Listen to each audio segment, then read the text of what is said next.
ॐ श्री दुर्गायै नमः। अथ श्री दुर्गा सप्तशती प्रथमोऽध्यायः। विनियोगः।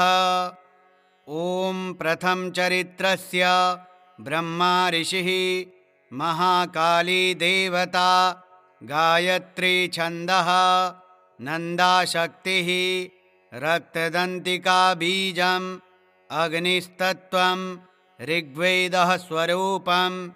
श्रीमहाकाली प्रीत्यर्थे प्रथम चरित्रजपे विनियोगः। ध्यानम्। ॐ खड्गं चक्रगदेषु चापपरिघान् शूलं भुशुण्डीं शिरः शङ्खं सन्दधतीं करस्त्रिनयनां सर्वाङ्गभूषावृतां नीलाश्मद्युतिमास्य पाददशकां सेवे महाकालिकां यामस्तौ स्वपिते हरौ कमलजो हन्तुं मधुं कैटभम्। ॐ नमश्चण्डिकायै। ॐ ऐं मार्कण्डेय उवाच। सावर्णिः सूर्यतनयो यो मनुः कथ्यतेष्टमः निशामय तदुत्पत्तिं विस्तराद्गततो मम महामायानुभावेन यथा मन्वन्तराधिपः स बभूव महाभागः सावर्णिस्तनयो रवेः स्वारोचिषेऽन्तरे पूर्वं चैत्रवंशसमुद्भवः सुरथो नाम राजाभूत् समस्ते शितिमण्डले तस्य पालयतः सम्यक् प्रजाः पुत्राणि वौरसान् बभूवुः शत्रवो भूपाः कोलाविध्वंसिनस्तदा तस्य तैरभवद्युद्ध मतिप्रबलदण्डिनः न्यूनैरपि सतैर्युद्धे कोलाविध्वंसिभिर्जितः ततः स्वपुरमायातो निजदेशाधिपोऽभवत्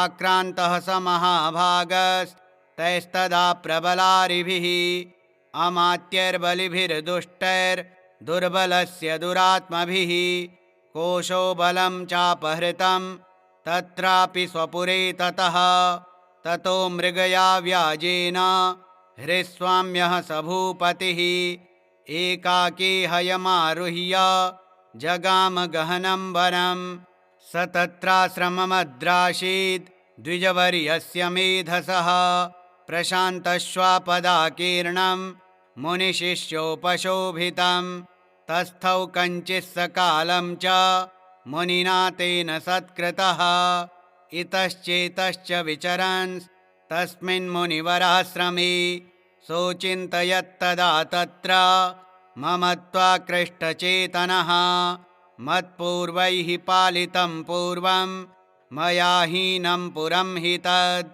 मदभृत्यैस्तैरसद्वृत्तैर्धर्मतः पाल्यते न वा न जाने सप्रधानो मे शूरहस्ति सदा मदः मम वैरिवशं यातः कान् भोगानुपलप्स्यते ये ममानुगता नित्यं प्रसादधनभोजनैः अनुवृत्तिं ध्रुवं तेद्य कुर्वन्त्यन्यमहीभृताम् असम्यग्व्ययशीलस्तैः कुर्वद्भिः सततं व्ययं सञ्चितः सोति दुःखेन क्षयं कोशो गमिष्यति एतच्चान्यच्च सततं चिन्तयामास पार्थिवः तत्र विप्राश्रमाभ्यासे वैश्यमेकं ददर्श सः स पृष्टस्तेन कस्त्वं भो हेतुश्चागमनेऽत्र कः स शोक इव कस्मात्त्वं दुर्मना इव लक्ष्यसे इत्याकर्ण्यवचस्तस्य भूपतेः प्रणयोदितं प्रत्युवाच सतं वैश्यः प्रस्रयावनतो नृपं वैश्य उवाच समाधिर्नाम वैश्योः मुत्पन्नो धनिनां कुले पुत्रदारैर्निरस्तश्च धनलोभादसाधुभिः विहीनश्च धनैर्दारैः पुत्रैरादाय मे धनं वनमभ्यागतो दुःखी निरस्तश्चाप्तबन्धुभिः सोऽहं न वेद्मि पुत्राणां कुशलाकुशलात्मिकां प्रवृत्तिं स्वजनानां च दाराणां चात्र संस्थितः। किं नु तेषां गृहे क्षेम मक्षेमं किं नु साम्प्रतं कथं ते किं नु सद्वृत्ता दुर्वृत्ताः किं नु मे सुताः। राजोवाच यैर्निरस्तो भवान् लुब्धैः पुत्रदारादिभिर्धनैः तेषु किं भवतः स्नेहः मनुबध्नाति मानसम्। वैश्य उवाच एवमेतद्यथा प्राह भवानस्मद्गतं वचः किं करोमि न बध्नाति मम निष्ठुरतां मनः।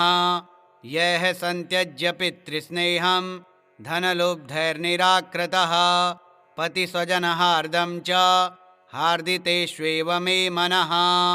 किमेतन्नाभिजानामि जानन्नपि महामते यत्प्रेम प्रवणं चित्तं विगुणेष्वपि बन्धुषु तेषां कृते मे निःश्वासो दौर्मनस्यं च जायते। करोमि किं यन्न मनस्तेष्वप्रीतिषु निष्ठुरम्। मार्कण्डेय उवाच ततस्तौ सहितौ विप्र तं मुनिं समुपस्थितौ समाधिर्नाम वैश्योऽसौ स च पार्थिवसत्तमः। कृत्वा तु तौ यथा न्यायं यथार्हं तेन संविदम् उपविष्टौ कथः काश्चित् चक्रतुर्वैश्यपार्थिवौ। राजोवाच भगवंस्त्वामहं प्रष्टुमिच्छाम्येकं वदस्व तत् दुःखाय यन्मे मनसः स्वचित्तायत्ततां विना। मम त्वं गतराज्यस्य राज्याङ्गेष्वखिलेष्वपि जानतोऽपि यथाज्ञस्य किमेतन्मुनिसत्तमा। अयं च निकृतः पुत्रैर्दारैर्भृत्यैस्तथोज्झितः स्वजनेन च सन्त्यक्तस्तेषु हार्दे तथाप्यति। एवमेष तथाहं च द्वावप्यत्यन्तदुःखितौ दृष्टदोषेऽपि विषये मम त्वाकृष्टमानसौ।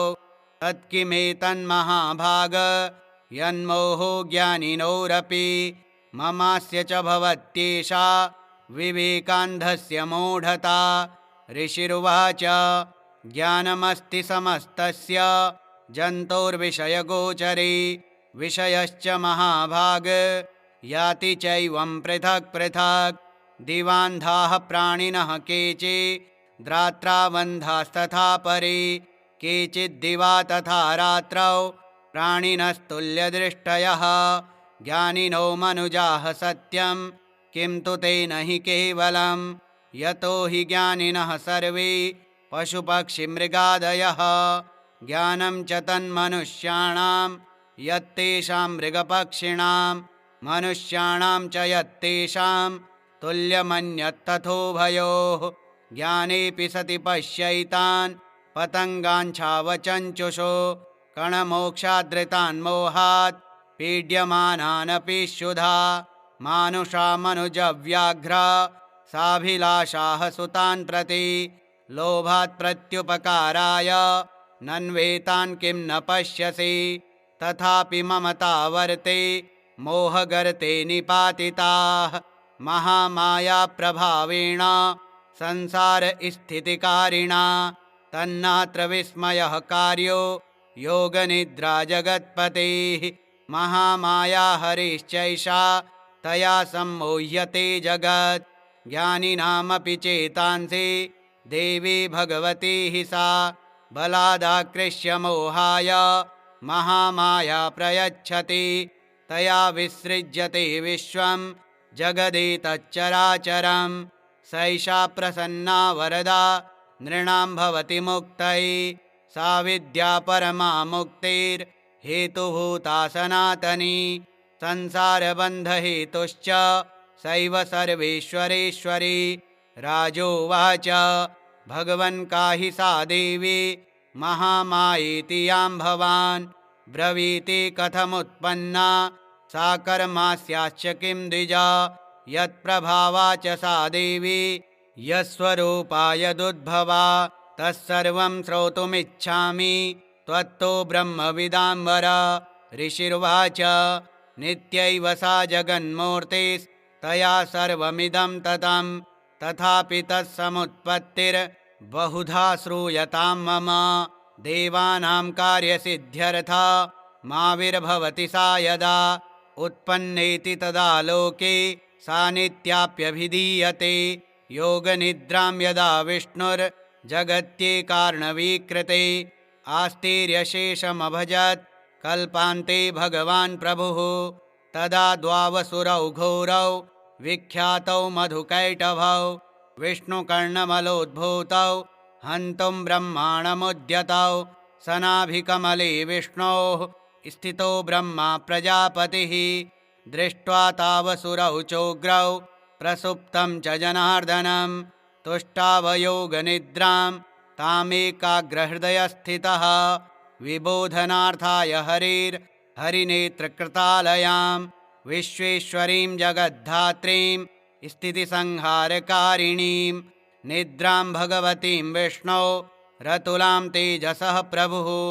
ब्रह्मोवाच त्वं स्वाहा त्वं स्वधा त्वं हि वषट्कारः स्वरात्मिका सुधा त्वमक्षरे नित्ये त्रिधा मात्रात्मिका स्थिता अर्धमात्रा स्थिता नित्या यानुच्चार्या विशेषतः।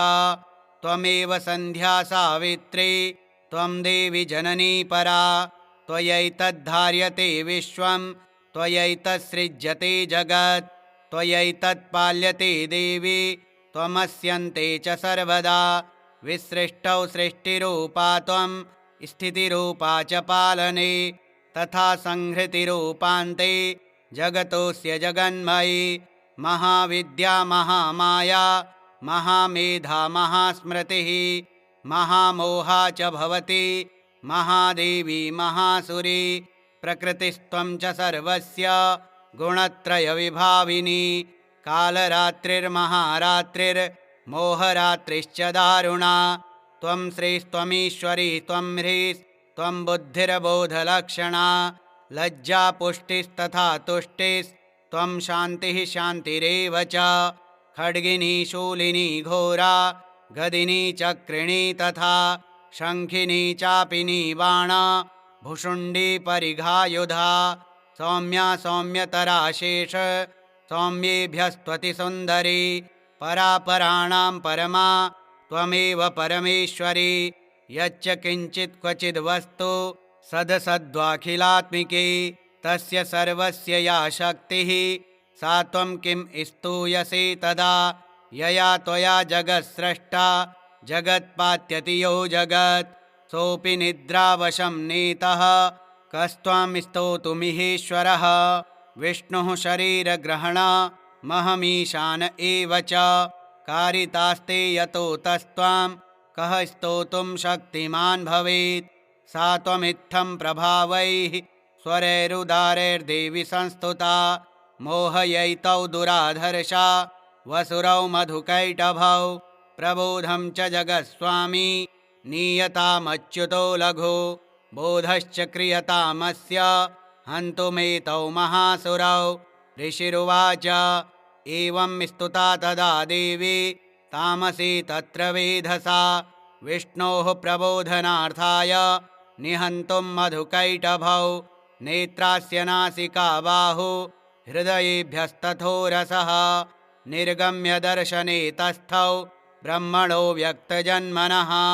उत्तस्थौ च जगन्नाथस्तया मुक्तो जनार्दनः। एकार्णवे हि शयनात् ततः सददृशे च तौ मधुकैटभौ दुरात्माना वतिवीर्यपराक्रमौ क्रोधरक्तेषणावत्तुं ब्रह्माणं जनितोद्यमौ। समुत्थाय ततस्ताभ्यां युयुधे भगवान् हरिः पञ्चवर्षसहस्राणि बाहुप्रहरणौ विभुः। तावप्यतिबलोन्मत्तौ महामायाविमोहितौ उक्तवन्तौ वरौ स्मत्तो व्रियतामिति केशवम्। श्रीभगवानुवाच भवेतामद्य मे तुष्टौ मम वध्यावुभावपि किमन्येन वरेणात्र एतावद्धिवृतं मम। ऋषिरुवाच वञ्चिताभ्यामिति तदा सर्वमापोमयं जगत् विलोक्य ताभ्यां गतितो भगवान् कमलेक्षणः आवां जहिन यत्रोर्वी सलिलेन परिप्लुता ऋषिरुवाच तथेत्युक्त्वा भगवता शङ्खचक्रगदाभृता कृत्वा चक्रेण वैच्छिन्ने जघने शिरसि तयोः एवमेषा समुत्पन्ना ब्रह्मणा संस्तुता स्वयं प्रभावमस्या देव्यास्तु भूयः शृणु वदामि ते। ॐ श्रीमार्कण्डेयपुराणे सावर्णिके मन्वन्तरे देवी माहात्म्ये श्रीदुर्गार्पणमस्तु। ॐ श्रीदुर्गायै नमः। द्वितीयोऽध्यायः विनियोगः। ॐ मध्यं चरित्रस्य विष्णुर्ऋषिः महालक्ष्मीर्देवता उष्णिक्छन्दः शाकम्भरी शक्तिः दुर्गा बीजं वायुस्तत्त्वं यजुर्वेदः स्वरूपं श्रीमहालक्ष्मीप्रीत्यर्थं मध्यं चरित्रजपि विनियोगः। ध्यानम्। ॐ अक्षस्त्रक्परशुं गदेषु कुलिशं पद्मं धनुष्कुण्डिकां दण्डं शक्तिमसिं च चर्मजलजं घण्टां सुराभाजनं शूलं पाशसुदर्शने च दधतीं हस्तैः प्रसन्नाननां सेवे सैरिभमर्दिनीमिह महालक्ष्मीं सरोजस्थितां। ॐ ह्रीं ऋषिरुवाच देवासुरमभूद्युद्धं पूर्णमब्धशतं पुरा महिषे सुराणामधिपे देवानां च पुरन्दरे तत्रासुरैर्महावीर्यैर्देवसैन्यं पराजितं जित्वा च सकलान् देवा निन्द्रो भून्महिषासुरः ततः पराजिता देवाः पद्मयोनिं प्रजापतिं पुरस्कृत्य गतास्तत्र यत्रैष गरुडध्वजौ यथावृतं तयोस्तद्वन् महिषासुरचेष्टितं त्रिदशाः कथयामासुरदेवाभिभवविस्तरं सूर्येन्द्राग्निनीलेन्दूनां यमस्य वरुणस्य च अन्येषां चाधिकारान् स स्वयमेवाधितिष्ठति स्वर्गान्निराकृताः सर्वे तेन देवगणा भुवि विचरन्ति यथा मर्त्या महिषेण दुरात्मना एतद्वः कथितं सर्वममरारिविचेष्टितं शरणं वः प्रपन्नः स्मो वधस्तस्य विचिन्त्यताम्। इत्थं निशम्य देवानां वचांसि मधुसूदनः चकारकोपं शम्भुश्च भ्रुकुटिकुटिलाननौ ततोऽतिकोपपूर्णस्य चक्रिणो वदनात्ततः निश्चक्राम महत्तेजो ब्रह्मणः शङ्करस्य च अन्येषां चैव देवानां शक्रादीनां शरीरतः निर्गतं सुमहत्तेजस्तच्चैक्यं समगच्छत अतीव तेजसः कूटं ज्वलन्तमिव पर्वतं ददृशुस्ते सुरास्तत्र ज्वालाव्याप्तदिगन्तरम् अतुलं तत्र तत्तेजः सर्वदेवशरीरजम् एकस्थं तदभून्नारी व्याप्तलोकत्रयं तिषा यदभूच्छाम्भवं तेजस्तेनाजायत तन्मुखं याम्येन चाभवन् केशा बाहवो विष्णुतेजसा सौम्येन स्तनयोर्युग्मं मध्यं चैन्द्रेण चाभवत् वारुणेन च जङ्घोरो नितम्बस्तेजसा भुवः ब्रह्मणस्तेजसा पादौ तदङ्गुल्योऽर्कतेजसा वसूनां च कराङ्गुल्यः कौबेरेण च नासिका तस्यास्तु दन्ताः सम्भूताः प्राजापत्येन तेजसा नयनत्रितयं जज्ञे तथा पावकतेजसा भ्रुवौ च सन्ध्ययोस्तेजः श्रवणावनिलस्य च अन्येषां चैव देवानां सम्भवस्तेजसां शिवा ततः समस्तदेवानां तेजोराशिसमुद्भवां तां विलोक्यमुदं प्रापु रमरा महिषार्दिताः शूलं शूलाद्विनिष्कृष्य ददौ तस्यै पिनाकधृक् चक्रं च दत्तवान् कृष्णः समुत्पाद्य स्वचक्रतः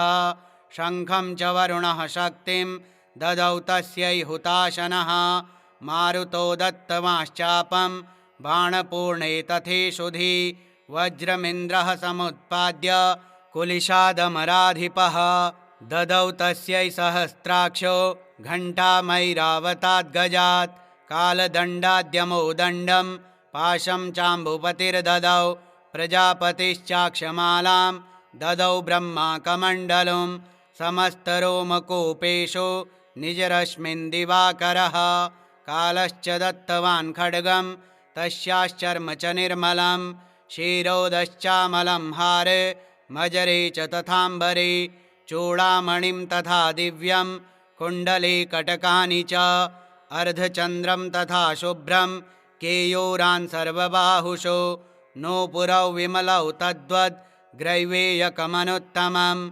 अङ्गुलीयकरत्नानि समस्तास्वङ्गुलीषु च विश्वकर्मा ददौ तस्यै परशुं चाति निर्मलम् अस्त्राण्यनेकरूपाणि तथा भेद्यं च दंशनम् अम्लान् पङ्कजां मालां शिरस्युरसि चापराम् अददज्जलधिस्तस्यै पङ्कजं चातिशोभनम् हिमवान् वाहनं सिंहं रत्नानि विविधानि च ददाव शून्यं सुरया पानपात्रं धनाधिपः शेषश्च सर्वनागेशो महामणिविभूषितं नागहारं ददौ तस्यै धत्ते यः पृथिवीमिमाम् अन्यैरपि सुरैर्देवी भूषणैरायुधैस्तथा सम्मानिताननादोच्चैः साट्टहासं मुहुर्मुहुः तस्यानादेन घोरेण कृत्स्नमापूरितं नभः अमायतातिमहता प्रतिशब्दो महानभूत् चुक्षुभुः सकलालोकाः समुद्राश्च चकम्पिरे चचालवसुधाचेलुः सकलाश्च महीधराः जयेति देवाश्च मुदा तामूचुः सिंहवाहिनीं तुष्टुवुर्मुनयश्चैनां भक्तिनम्रात्ममूर्तयः दृष्ट्वा समस्तं संक्षुब्धं त्रैलोक्यममरारयः सन्नद्धाखिलसैन्यास्ते समुत्तस्थुरुदायुधाः आह किमेतदिति क्रोधा दाभाष्य महिषासुरः अभ्यधावत तं शब्दमशेषैरसुरैर्वृतः सददर्श ततो देवीं व्याप्तलोकत्रयां त्विषा पादाक्रान्त्या नतभुवं किरीटोल्लिखिताम्बरां शोभिताशेषपातालां धनुर्जानिः स्वनेन तां दिशो भुजसहस्रेण समन्ताद्व्याप्य संस्थितां ततः प्रववृते युद्धं तया देव्या सुरद्विषां शस्त्रास्त्रैर्बहुधा मुक्तैरादीपितदिगन्तरं महिषासुरसेनानीश्चिक्षुराख्यो महासुरः युयुधे चामरश्चान्यैश्चतुरङ्गबलान्वितः रथानामयुतः षड्भिरुदग्राख्यो महासुरः अयुध्यतायुतानां च सहस्रेण महाहनुः पञ्चाशद्भिश्च नियुतैरसिलो महासुरः अयुतानां शतः षड्भिर्बाष्कलो युयुधे रणे गजवाजिसहस्रौघैरनेकैः परिवारितः वृतो रथानां कोट्या च युद्धे तस्मिन्न युध्यत बिडालाख्यो युतानां च पञ्चाशद्भिरथायुतैः युयुधे संयुगे तत्र रथानां परिवारितः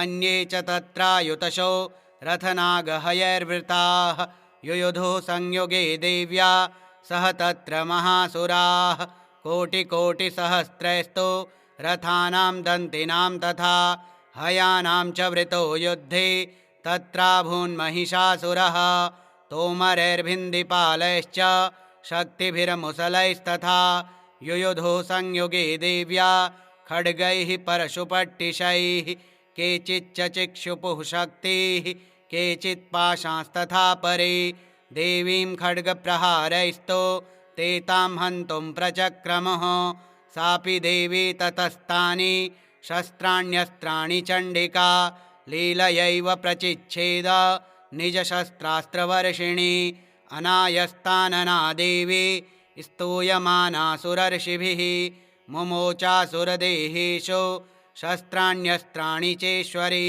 सोऽपि क्रुद्धो धुतसटो देव्या वाहनकेसरी चचारासुरसैन्येषु वनेष्विवहुताशनः निःश्वासान् मुमुचे यांश्च युध्यमाने रणेऽम्बिका त एव सद्यः सम्भूता गणाः शतसहस्रशः युयुधुस्ते परशुभिर्भिन्दिपालासिपट्टिशैः नाशयन्तो सुरगणान् देवी शक्त्युपबृंहिताः अवादयन्त पटहान् गणाः शङ्खास्तथा परे मृदङ्गाश्च तथैवान्ये तस्मिन् युद्धमहोत्सवे ततो देवी त्रिशूलेन गदया शक्तिवृष्टिभिः खड्गादिभिश्च शतशो निजघानमहासुरान् पातयामास चैवान्यान् घण्टास्वनविमोहितान् असुरान् भुवि पाशेन बद्ध्वा चान्यान् कर्षयत् केचिद्विधा कृतास्तीक्ष्णैः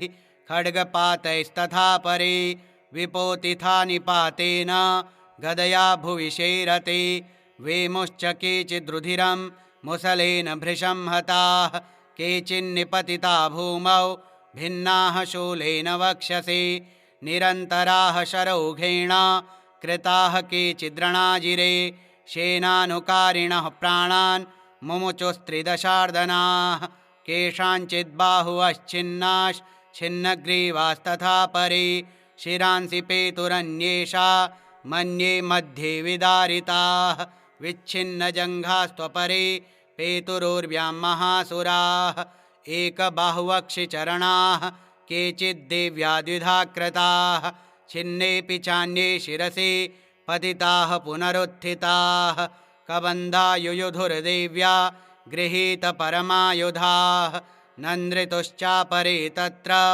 युद्धे तूर्यलयाश्रिताः कबन्धाश्छिन्नशिरसः खड्गशक्त्यरिष्टिपाणयः तिष्ठ तिष्ठेति भाषन्तो देवी मन्ये महासुराः पातितैरथनागाश्वैरसुरैश्च वसुन्धरा अगम्या सा भवत्तत्र यत्राभूत्स महारणः शोणितौघा महानद्यः सद्यस्तत्र प्रसुस्त्रुवुः मध्ये चासुरसैन्यस्य वारणासुरवाजिनां शणेन्तन्महासैन्यमसुराणां तथाम्बिका निन्येषयं यथा वह्निस्तृणदारुमहाचयं स च सिंहो महानाद मुत्सृजन्धुतकेसरः शरीरेभ्यो मरारीणा मसूनिव विचिन्वति देव्या गणैश्च तैस्तत्र कृतं युद्धं महासुरैः यथैषां तुतुषुर्देवाः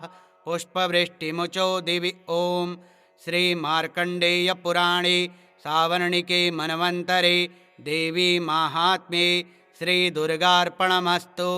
ॐ श्रीदुर्गायै नमः। तृतीयोऽध्यायः ध्यानम्।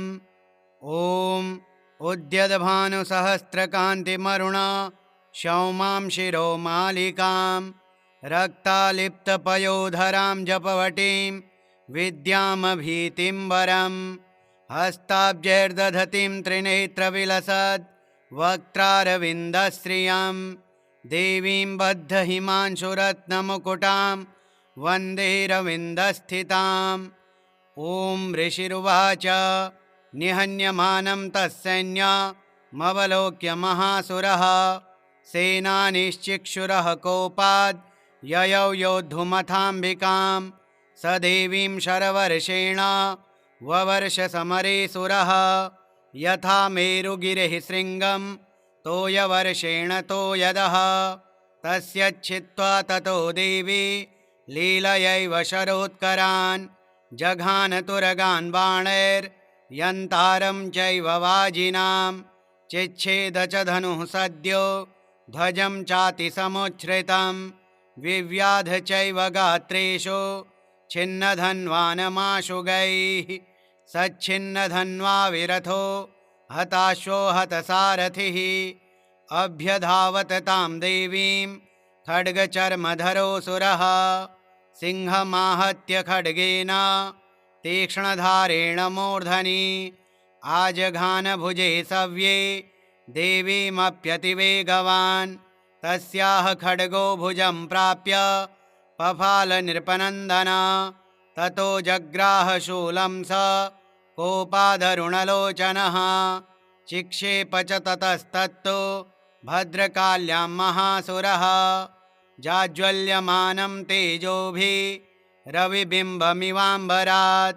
दृष्ट्वा तदा पतञ्छूलं देवी शूलममुञ्चत। तच्छूलं शतधा तेन नीतं स च महासुरः।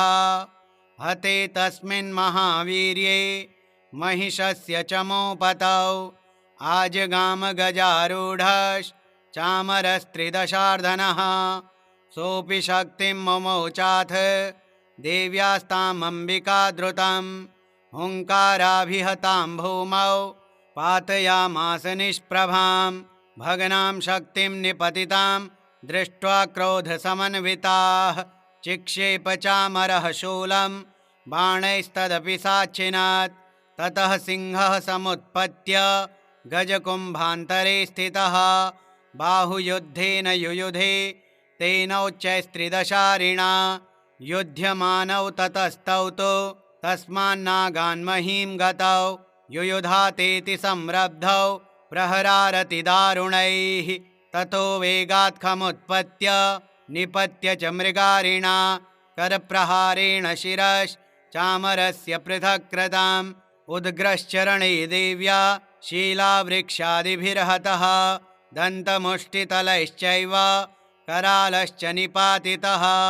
देवी क्रुद्धा गदापातैश्चूर्णयामास चोद्धतं। वाष्कले भिन्दिपालेन बाणैस्ताम्रं तथान्धकम्। उग्रास्यमुग्रवीर्यं च तथैव च महाहनुं। त्रिनेत्रा च त्रिशूलेन जघान परमेश्वरी। बिडालस्यासिनाकायात् पातयामास वै शिरः।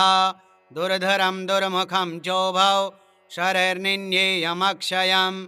एवं संक्षेयमाणे तु स्वसैन्ये महिषासुरः।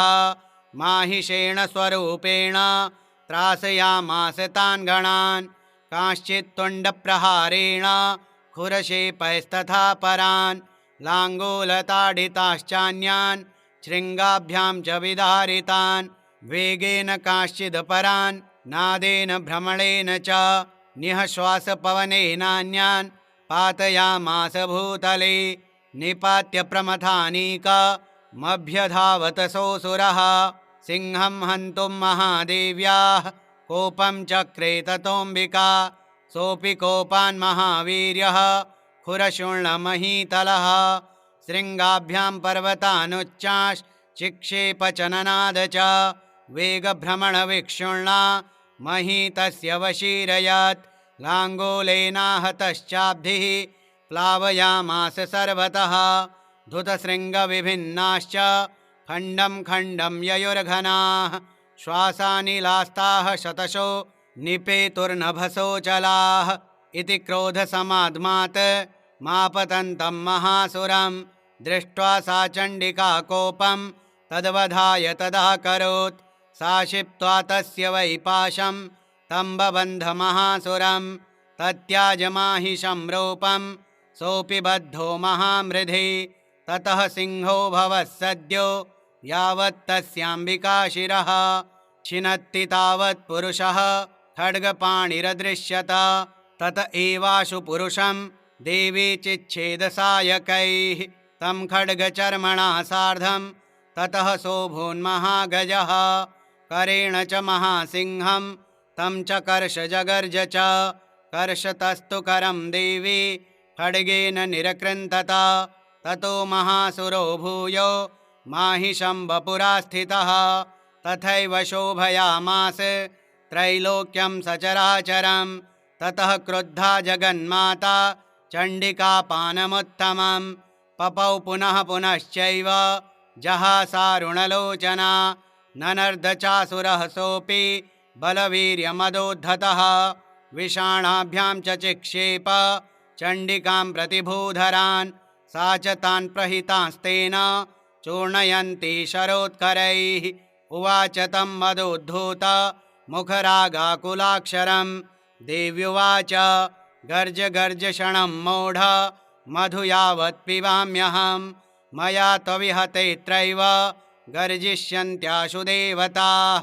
ऋषिरुवाच एवमुक्त्वा समुत्पत्य सारूढा तं महासुरं पादेनाक्रम्य कण्ठे च शूलेनैनमताडयत्। ततः सोऽपि पदाक्रान्तस्तया निजमुखात् ततः अर्धनिष्क्रान्त एवासीत् देव्या वीर्येण संवृतः। अर्धनिष्क्रान्त एवासौ युध्यमानो महासुरः तया महासिना देव्या शिरश्छित्त्वा निपातितः। ततो हाहाकृतं सर्वं दैत्यसैन्यं ननाशतत्। प्रहर्षं च परं जग्मुः सकला देवतागणाः तुष्टुवस्तां सुरा देवीं सह दिव्यैर्महर्षिभिः। जगुर्गन्धर्वपतयो नन्दृतुश्चाप्सरो गणाः। ॐ श्रीमार्कण्डेयपुराणे सावर्णिके मन्वन्तरे देवी माहात्म्ये श्रीदुर्गार्पणमस्तु। ॐ श्रीदुर्गायै नमः। चतुर्थोऽध्यायः ध्यानम्। ॐ कालाभ्राभां कटाक्षैररिकुलभयदां मौलिबद्धेन्दुरेखां शङ्खं चक्रं कृपाणं त्रिशिखमपि करैरुद्वहन्तीं त्रिनेत्रां सिंहस्कन्धाधिरूढां त्रिभुवनमखिलं तेजसा पूरयन्तीं ध्यायेद्दुर्गां जयाख्यां त्रिदश परिवृतां सेवितां सिद्धिकामैः। ॐ ऋषिरुवाच शक्रादयः सुरगणा निहतेति वीर्ये तस्मिन् दुरात्मनि सुरारिबले च देव्या तां तुष्टुवुः प्रणतिनम्रशिरोधरांसा वाग्भिः प्रहर्षपुलकोद्गमचारुदेहा। देव्या यया ततमिदं जगदात्मशक्त्या निःशेषदेवगणशक्तिसमूहमूर्त्या तामम्बिकामखिलदेवमहर्षिपूज्यां भक्त्या नताः स्म विदधातु शुभानि सानः। यस्याः प्रभावमतुलं भगवानन्तो ब्रह्मा हरश्च न हि वक्तुमलं बलं च सा चण्डिकाखिलजगत्परिपालनाय नाशाय चाशुभभयस्य मतिं करोतु। या श्रीः स्वयं सुकृतिनां भवनेष्वलक्ष्मीः पापात्मनां कृतधियां हृदयेषु बुद्धिः श्रद्धां सतां कुलजनप्रभवस्य लज्जा तां त्वां नताः स्म परिपालय देवि विश्वं। किं वर्णयाम तव रूपमचिन्त्यमेतत् किं चातिवीर्यमसुरक्षयकारि भूरि किं चाहवेषु चरितानि तवाद्भुतानि सर्वेषु देव्यसुरदेवगणाधिकेषु। हेतुः समस्तजगतां त्रिगुणापि दोषैर्न ज्ञायसे हरिहरादिभिरप्यपारा सर्वाश्रयाखिलमिदं जगदंशभूतमव्याकृता हि परमा प्रकृतिस्त्वमाद्या। यस्याः समस्तसुरता समुदीरणेन तृप्तिं प्रयाति सकलेषु मखेषु देवी स्वाहा शिवै पितृगणस्य च तृप्तिहेतु रुच्यार्यसे त्वमत एव जनः स्वधा च। या मुक्तिहेतुरविचिन्त्य महाव्रतात्वमभ्यस्यसे सुनियतेन्द्रियतत्त्वसारैः मोक्षार्थिभिर्मुनिभिरस्तसमस्तदोषैर्विद्यासि सा भगवती परमा हि देवी। शब्दात्मिका सुविमलर्घ्यजुषां निधान मुद्गीतरम्यपदपाठवतां च साम्नां देवी त्रयी भगवती भवभावनाय वार्ता च सर्वजगतां परमार्तिहन्त्री। मेधासि देवि विदिताखिलशास्त्रसारा दुर्गासि दुर्गभवसागरनौरसङ्गा श्रीः कैटभारिहृदयैककृताधिवासा गौरी त्वमेव शशिमौलिकृतप्रतिष्ठा।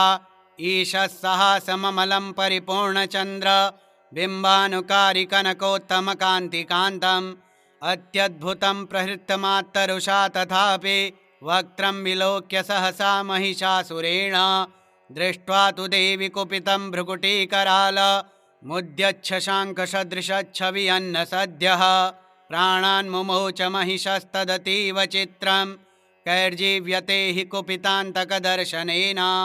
देवी प्रसीद परमा भवती भवाय सद्यो विनाशयसि कोपवती कुलानि विज्ञातमेतदधुनैव यदस्तमेतन् नीतं बलं सुविपुलं महिषासुरस्य ते सम्मता जनपदेषु धनानि तेषां यशांसि न च सीदति धर्मवर्गः धन्यास्त एव निभृतात्मजभृत्यदारा येषां सदाभ्युदयदा भवति प्रसन्ना धर्म्याणि देव सकलानि सदैव कर्माणि यत्यादृतः प्रतिदिनं सुकृति करोति स्वर्गं प्रयाति च ततो भवति प्रसादाल् लोकत्रयेऽपि फलदा ननु देवि तेन दुर्गे स्मृता हरसि भीतिमशेषजन्तोः स्वस्थैः स्मृता मतिमतीव शुभां ददासि दारिद्र्यदुःखभयहारिणि का त्वदन्या सर्वोपकारकरणाय सदार्द्रचित्ता एभिर्हतैर्जगदुपैति सुखं तथेते कुर्वन्तु नाम नरकाय चिराय पापम् सङ्ग्राममृत्युमधिगम्य दिवं प्रयान्तो मत्वेति नो न महितान् विनिहंसि देवी दृष्ट्वैव किं न भवति प्रकरोति भस्म सर्वासुरा नरिषु यत्प्रहिणोषि शस्त्रं लोकान् प्रयान्तु रिपवोऽपि हि शस्त्रपूता इत्थं मतिर्भवति तेष्वपि तेति साध्वी खड्गप्रभानिकरविस्फुरणैस्तथोग्रैः शूलाग्रकान्तिनिवहेन दृशोऽसुराणां यन्नागता विलयमंशुमदिन्दुखण्ड योग्याननं तव विलोकयतां तदेतत् दुर्वृत्तवृत्तसमनं तव देवि शीलं रूपं तथैतदविचिन्त्यमतुल्यमन्यैः वीर्यं च हन्त्रिहृतदेव पराक्रमाणां वैरिष्वपि प्रकटितैव दया त्वयेत्थं केनोपमा भवतु तेस्य पराक्रमस्य रूपं च शत्रुभयकार्यतिहारि कुत्र चित्ते कृपा समरनिष्ठुरता च दृष्टा त्वय्येव देवि वरदे भुवनत्रयेऽपि त्रैलोक्यमेतदखिलं रिपुनाशनेन त्रातं त्वया समरमूर्धनि तेऽपि हत्वा नीतादिवं रिपुगणा भयमप्यपास्त मस्माकमुन्मदसुरारिभवं नमस्ते शूलेन पाहि नो देवी पाहि खड्गेन चाम्बिके घण्टास्वनेन नः पाहि चापज्यानिः स्वनेन च प्राच्यां रक्ष प्रतीच्यां च चण्डिके रक्ष दक्षिणे ब्राह्मणेनात्मशूलस्य उत्तरस्यां तथेश्वरी सौम्यानि यानि रूपाणि त्रैलोक्ये विचरन्ति ते यानि चात्यर्थघोराणि तैरक्षास्मास्तथा भुवं खड्गशूलगदादीनि यानि चास्त्राणि तेऽम्बिके करपल्लवसङ्गीनि तैरस्मान् रक्ष सर्वतः ऋषिरुवाच एवं स्तुतासुरैर्दिव्यैः कुसुमैर्नन्दनोद्भवैः अर्चिता जगतां धात्री तथा गन्धानुलेपनैः भक्त्या समस्तैस्त्रिदशैर्दिव्यैर्धूपैस्तु धूपिता प्राह प्रसाद सुमुखी समस्तान् प्रणतान् सुरान् देव्युवाच व्रियतां त्रिदशाः सर्वे यदस्मत्तोऽभिवाञ्छितं देवा ऊचुः भगवत्या कृतं सर्वं न किञ्चिदवशिष्यते यदयं निहतः शत्रुरस्माकं महिषासुरः यदि चापि वरो देयस्त्वयास्माकं महेश्वरी संस्मृता त्वं नो हिंसेथाः परमापदः यश्च मर्त्यहस्तवैरेभिस्त्वां स्तोष्यत्यमलानने तस्य वित्तर्धिविभवैर्धनदारादिसम्पदां वृद्धये स्मत्प्रसन्ना त्वं भवेथाः सर्वदाम्बिके ऋषिरुवाच इति प्रसादिता देवैर्जगतोऽर्थे तथात्मनः तथेत्युक्त्वा भद्रकाली बभूवान्तर्हिता नृप इत्येतत्कथितं भूप सम्भूता सा यथा पुरा देवी देवशरीरेभ्यो जगत्त्रैहितैषिणी पुनश्च गौरी देहा सा समुद्भूता यथाभवत् वधाय दुष्टदैत्यानां तथा शुम्भनिशुम्भयोः रक्षणाय च लोकानां देवानामुपकारिणी तच्छृणुष्व मया ख्यातं यथावत् कथयामि ते ह्रीं ॐ श्रीमार्कण्डेयपुराणे सावर्णिके मन्वन्तरे देवी माहात्म्ये श्रीदुर्गार्पणमस्तु। ॐ श्रीदुर्गायै नमः। पंचमोऽध्यायः विनियोगः। ॐ अस्य श्री उत्तरचरित्रस्य रुद्रऋषिः महासरस्वती देवता अनुष्टुप् छन्दः भीमा शक्तिः भ्रामरी बीजं सूर्यस्तत्त्वं सामवेदः स्वरूपं महासरस्वती प्रीत्यर्थे उत्तरचरित्रपाठे विनियोगः ध्यानम् ॐ घण्टाशूलहलानि शङ्खमुसले चक्रं धनुः सायकं हस्ताब्जैर्दधतीं घनान्तविलसच् छेतांशुतुल्यप्रभां गौरीदेहसमुद्भवां त्रिजगता माधारभूतां महा पूर्वामत्र सरस्वतीमनुभजे शुम्भादिदैत्यार्दिनीम् ॐ क्लीं ऋषिरुवाच पुरा शुम्भनिशुम्भाभ्यामसुराभ्यां शचीपतेः त्रैलोक्यं यज्ञभागाश्च हृता मदबलाश्रयात् तावेव सूर्यतां तद्व दधिकारं तथैन्दवं कौबीरमथ याम्यं च चक्राते वरुणस्य च तावेव पवनऋद्धिं च चक्रतुर्वह्निकर्म च ततो देवा विनिर्धूता भ्रष्टराज्याः पराजिताः हृताधिकारास्त्रिदशास्ताभ्यां सर्वे निराकृताः महासुराभ्यां तां देवीं संस्मरन्त्यपराजितां तयास्माकं वरो दत्तो यथापस्सु स्मृताखिलाः भवतां नाशयिष्यामि तत्क्षणात् परमापदः इति कृत्वा मतिं देवा हिमवन्तं नगेश्वरं जग्मुस्तत्र ततो देवीं विष्णुमायां प्रतुष्टुवः देवा ऊचुः नमो देव्यै महादेव्यै शिवायै सततं नमः नमः प्रकृत्यै भद्रायै नियताः प्रणतः स्मतां रौद्रायै नमो नित्यायै गौर्यै धात्र्यै नमो नमः ज्योत्स्नायै चेन्दुरूपिण्यै सुखायै सततं नमः कल्याण्यै प्रणतां वृद्ध्यै सिद्ध्यै कुर्मो नमो नमः नैऋत्यै भूभृतां लक्ष्म्यै शर्वाण्यै ते नमो नमः दुर्गायै दुर्गपारायै सारायै सर्वकारिण्यै ख्यात्यै तथैव कृष्णायै धूम्रायै सततं नमः अतिसौम्यातिरौद्रायै नतास्तस्यै नमो नमः नमो जगत्प्रतिष्ठायै देव्यै कृत्यै नमो नमः या देवी सर्वभूतेषु विष्णुमायेति शब्दिता नमस्तस्यै नमस्तस्यै नमस्तस्यै नमो नमः या देवी सर्वभूतेषु चेतनेत्यभिधीयते नमस्तस्यै नमस्तस्यै नमस्तस्यै नमो नमः या देवी सर्वभूतेषु बुद्धिरूपेण संस्थिता नमस्तस्यै नमस्तस्यै नमस्तस्यै नमो नमः या देवी सर्वभूतेषु निद्रारूपेण संस्थिता नमस्तस्यै नमस्तस्यै नमस्तस्यै नमो नमः या देवी सर्वभूतेषु क्षुधारूपेण संस्थिता नमस्तस्यै नमस्तस्यै नमस्तस्यै नमो नमः या देवी सर्वभूतेषु छायारूपेण संस्थिता नमस्तस्यै नमस्तस्यै नमस्तस्यै नमो नमः या देवी सर्वभूतेषु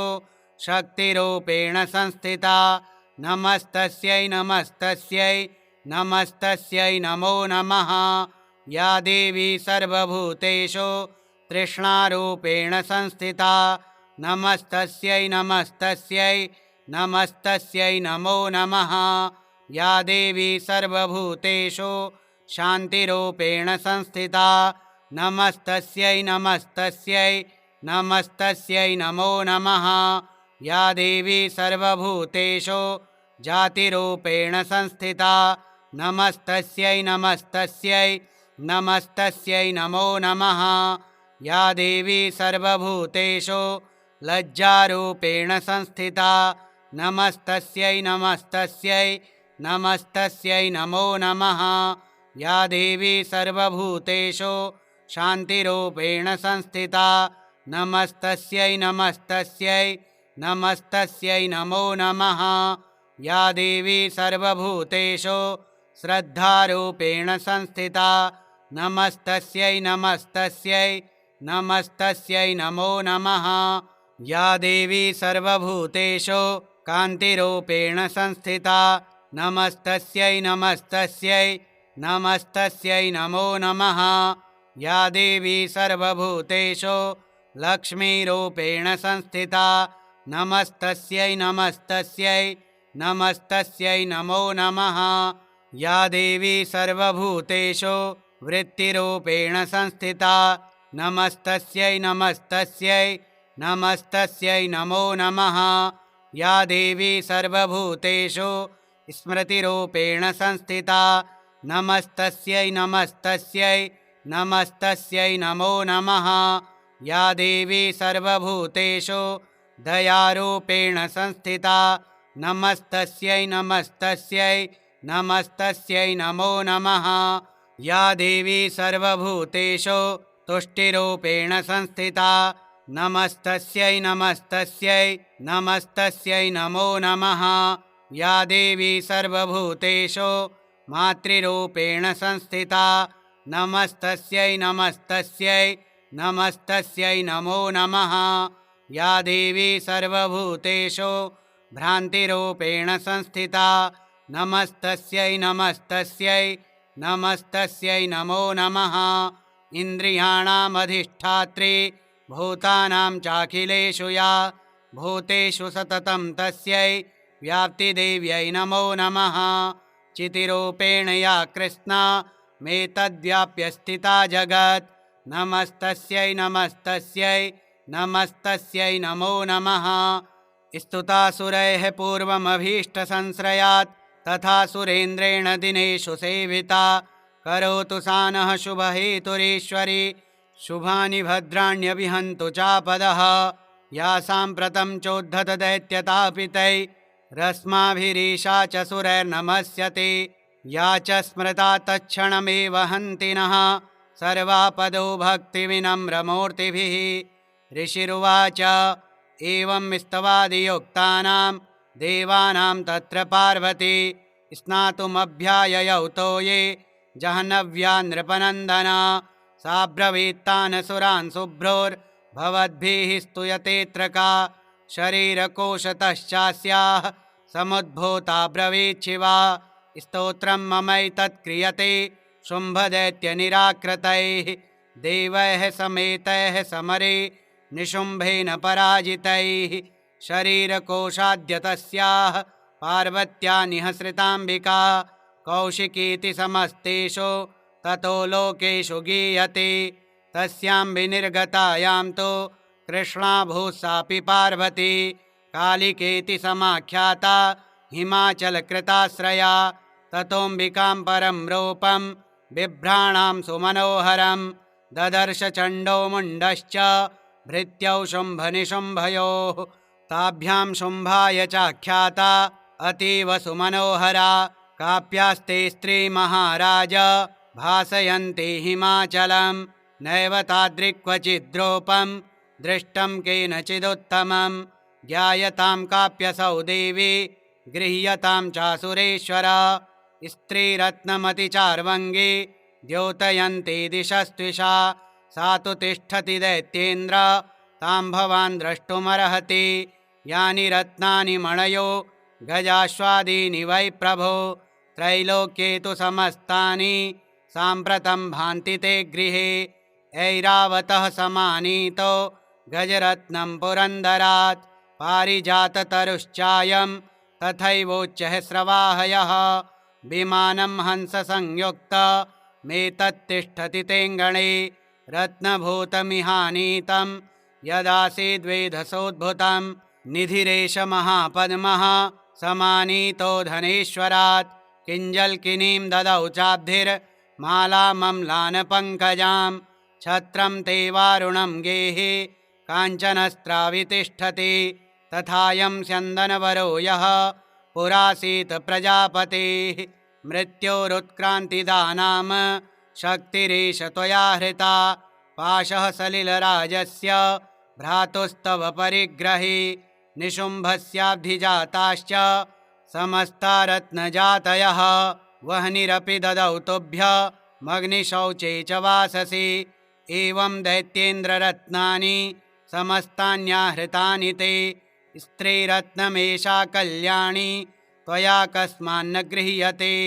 ऋषिरुवाच निशम्येति वचः शुम्भः सददा चण्डमुण्डयोः प्रेषयामास सुग्रीवं दूतं देव्या महासुरम् इति चेति च वक्तव्या सा गत्वा वचनान्मम यथा चाभ्येति सम्प्रेत्या तथा कार्यं त्वया लघु स तत्र गत्वा यत्रास्ते शैलोद्देशेति शोभने सा देवीं तां ततः प्राह सलक्षणं मधुरया गिरा दूत उवाच देवी दैत्येश्वरः शुम्भस्त्रैलोक्ये परमेश्वरः दूतोऽहं प्रेषितस्तेन त्वत्सकाशमिहागतः अव्याहताज्ञः सर्वासु यः सदा देवयोनिषु निर्जिताखिलदैत्यारिः स यदाह शृणुष्व तत् मम त्रैलोक्यमखिलं मम देवावशानुगाः यज्ञभागानहं सर्वा नुपाश्नामि पृथक् पृथक् त्रैलोक्ये वररत्नानि मम वश्यान्यशेषतः तथैव गजरत्नं च हृत्वा देवेन्द्रवाहनं क्षीरोदमथनोद्भूतमश्वरत्नं ममामरैः उच्चैः स्रवससंज्ञं तत् प्रणिपत्य समर्पितं यानि चान्यानि देवेषु गन्धर्वेषु रगेषु च रत्नभूतानि भूतानि तानि मय्येव शोभने स्त्रीरत्नभूतां त्वां देवी लोके मन्यामहे वयं सा त्वमस्मानुपागच्छ यतो रत्नभुजो वयं मां वा ममानुजं वापि निशुम्भमुरुविक्रमं भजत्वं चञ्चलापाङ्गी रत्नभूतासि वै यतः परमैश्वर्यमतुलं प्राप्स्यसे मत्परिग्रहात् एतद्बुद्ध्या समालोच्य मत्परिग्रहतां व्रज। ऋषिरुवाच इत्युक्ता सा तदा देवी गम्भीरान्तः स्मिता जगौ दुर्गा भगवती भद्रा ययेदं धार्यते जगत्। देव्युवाच सत्यमुक्तं तया नात्र मिथ्या किञ्चित् त्वयोदितं त्रैलोक्याधिपतिः शुम्भो निशुम्भश्चापि तादृशः किं त्वत्र यत्प्रतिज्ञातं मिथ्या तत्क्रियते कथं श्रूयतामल्पबुद्धित्वात् प्रतिज्ञाया कृता पुरा यो मां जयति संग्रामे यो मे दर्पं व्यपोहति यो मे प्रतिबलो लोके स मे भर्ता भविष्यति तदा गच्छतु शुम्भोऽत्र निशुम्भो वा महासुरः मां जित्वा किं चिरेणात्र पाणिं गृह्णातु मे लघु। दूत उवाच अवलिप्तासि मैवं त्वं देवि ब्रूहि ममाग्रतः त्रैलोक्ये कः पुमास्तिष्ठे दग्रे शुम्भनिशुम्भयोः अन्येषामपि दैत्यानां सर्वे देवानवै युधि तिष्ठन्ति सम्मुखे देवे किं पुनः स्त्री त्वमेकिका इन्द्राद्याः सकला देवास्तस्थुर्येषां न संयुगे शुम्भादीनां कथं तेषां स्त्रीप्रियास्यसि सम्मुखं सा त्वं गच्छ मयैवोक्ता पार्श्वं शुम्भनिशुम्भयोः केशाकर्षणनिर्धूत गौरवामागमिष्यसि। देव्युवाच एवमेतद्बली शुम्भो निशुम्भश्चातिवीर्यवान् किं करोमि प्रतिज्ञा मे यदनालोचिता पुरा स्वतं गच्छ मयोक्तं ते यदेतत्सर्वमादृतः तदा चक्ष्वासुरेन्द्राय स च युक्तं करोतु तत्। ॐ श्रीमार्कण्डेयपुराणे सावर्णिके मन्वन्तरे देवी माहात्म्ये श्रीदुर्गार्पणमस्तु। ॐ श्रीदुर्गायै नमः।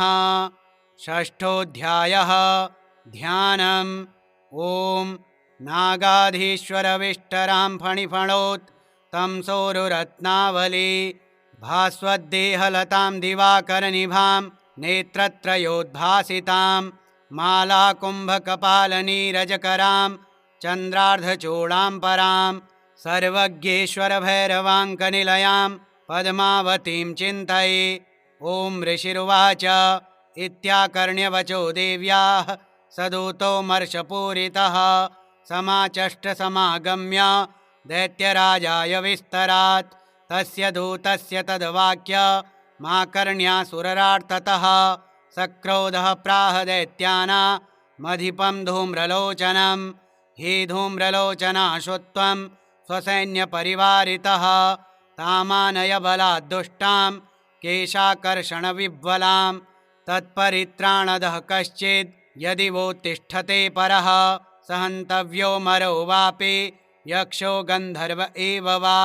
ऋषिरुवाच तेनाज्ञप्तस्ततः शीघ्रं स दैत्यो धूम्रलोचनः वृतः षष्ट्या सहस्राणामसुराणां द्रुतं ययौ स दृष्ट्वा तां ततो देवीं तुहिनाचलसंस्थितां जगादोच्चैः प्रयाहीति मूलं शुम्भनिशुम्भयोः न चेत्प्रीत्याद्य भवति मद्भर्तारमुपैष्यति ततो बलान्नयाम्येष केशाकर्षणविह्वलां। देव्युवाच दैत्येश्वरेण प्रहितो बलवान् बलसंवृतः बलान्नयसि मामेवं ततः किं ते करोम्यहम्। ऋषिरुवाच इत्युक्तः सोऽभ्यधावत्ता मसुरो धूम्रलोचनः हुङ्कारेणैव तं भस्म सा चकाराम्बिका ततः अथ क्रुद्धं महासैन्यमसुराणां तथाम्बिका ववर्ष सायकैस्तीक्ष्णैस्तथा शक्तिपरश्वधैः ततो धुतसटः कोपात् कृत्वा नादं सुभैरवं पपातासुरसेनायां सिंहो देव्याः स्ववाहनः कांश्चित्करप्रहारेण दैत्यानास्येन चापरान् आक्रम्य चाधरेणान्यान् सजघान महासुरान् केषाञ्चित् पाटयामास नखः कोष्ठानि केसरी तथा तलप्रहारेण शिरांसि कृतवान् पृथक् विच्छिन्नबाहुशिरसः कृतास्तेन तथा परे पपौ च रुधिरं कोष्ठा धन्येषां धुतकेसरः क्षणेन तद्बलं सर्वं क्षयं नेतं महात्मना तेन केसरिणा देव्या वाहनेनातिकोपिना श्रुत्वा तमसुरं देव्या निहतं धूम्रलोचनं बलं च शयितं कृत्स्नं देवी केसरिणा ततः चुकोपदैत्याधिपतिः शुम्भः प्रस्फुरिताधरः आज्ञापयामास च तौ चण्डमुण्डौ महासुरौ हे चण्ड हे मुण्डबलैर्बहुभिः परिवारितौ तत्र गच्छत गत्वा च सा समानीयतां लघो केशेष्वाकृष्य बद्ध्वा वा यदि वः संशयो युधि तदा शेषायुधः सर्व रसुरैर्विनिहन्यतां तस्यां हतायां दुष्टायां सिंहे च विनिपातिते शीघ्रमागम्यतां बद्ध्वा गृहीत्वा तामथाम्बिकाम्।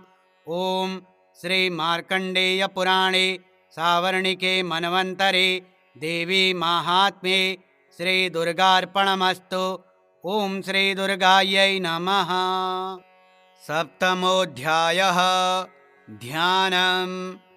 ॐ ध्यायेयं रत्नपीठे शुककलपठितं शृण्वतीं श्यामलाङ्गीं न्यस्तैकाङ्घ्रिं सरोजे शशिशकलधरां वल्लकीं वादयन्तीं कल्हाराबद्धमालां नियमितविलसच्चोलिकां रक्तवस्त्रां मातङ्गीं शङ्खपात्रां मधुरमधुमदां चित्रकोद्भासिभालाम्।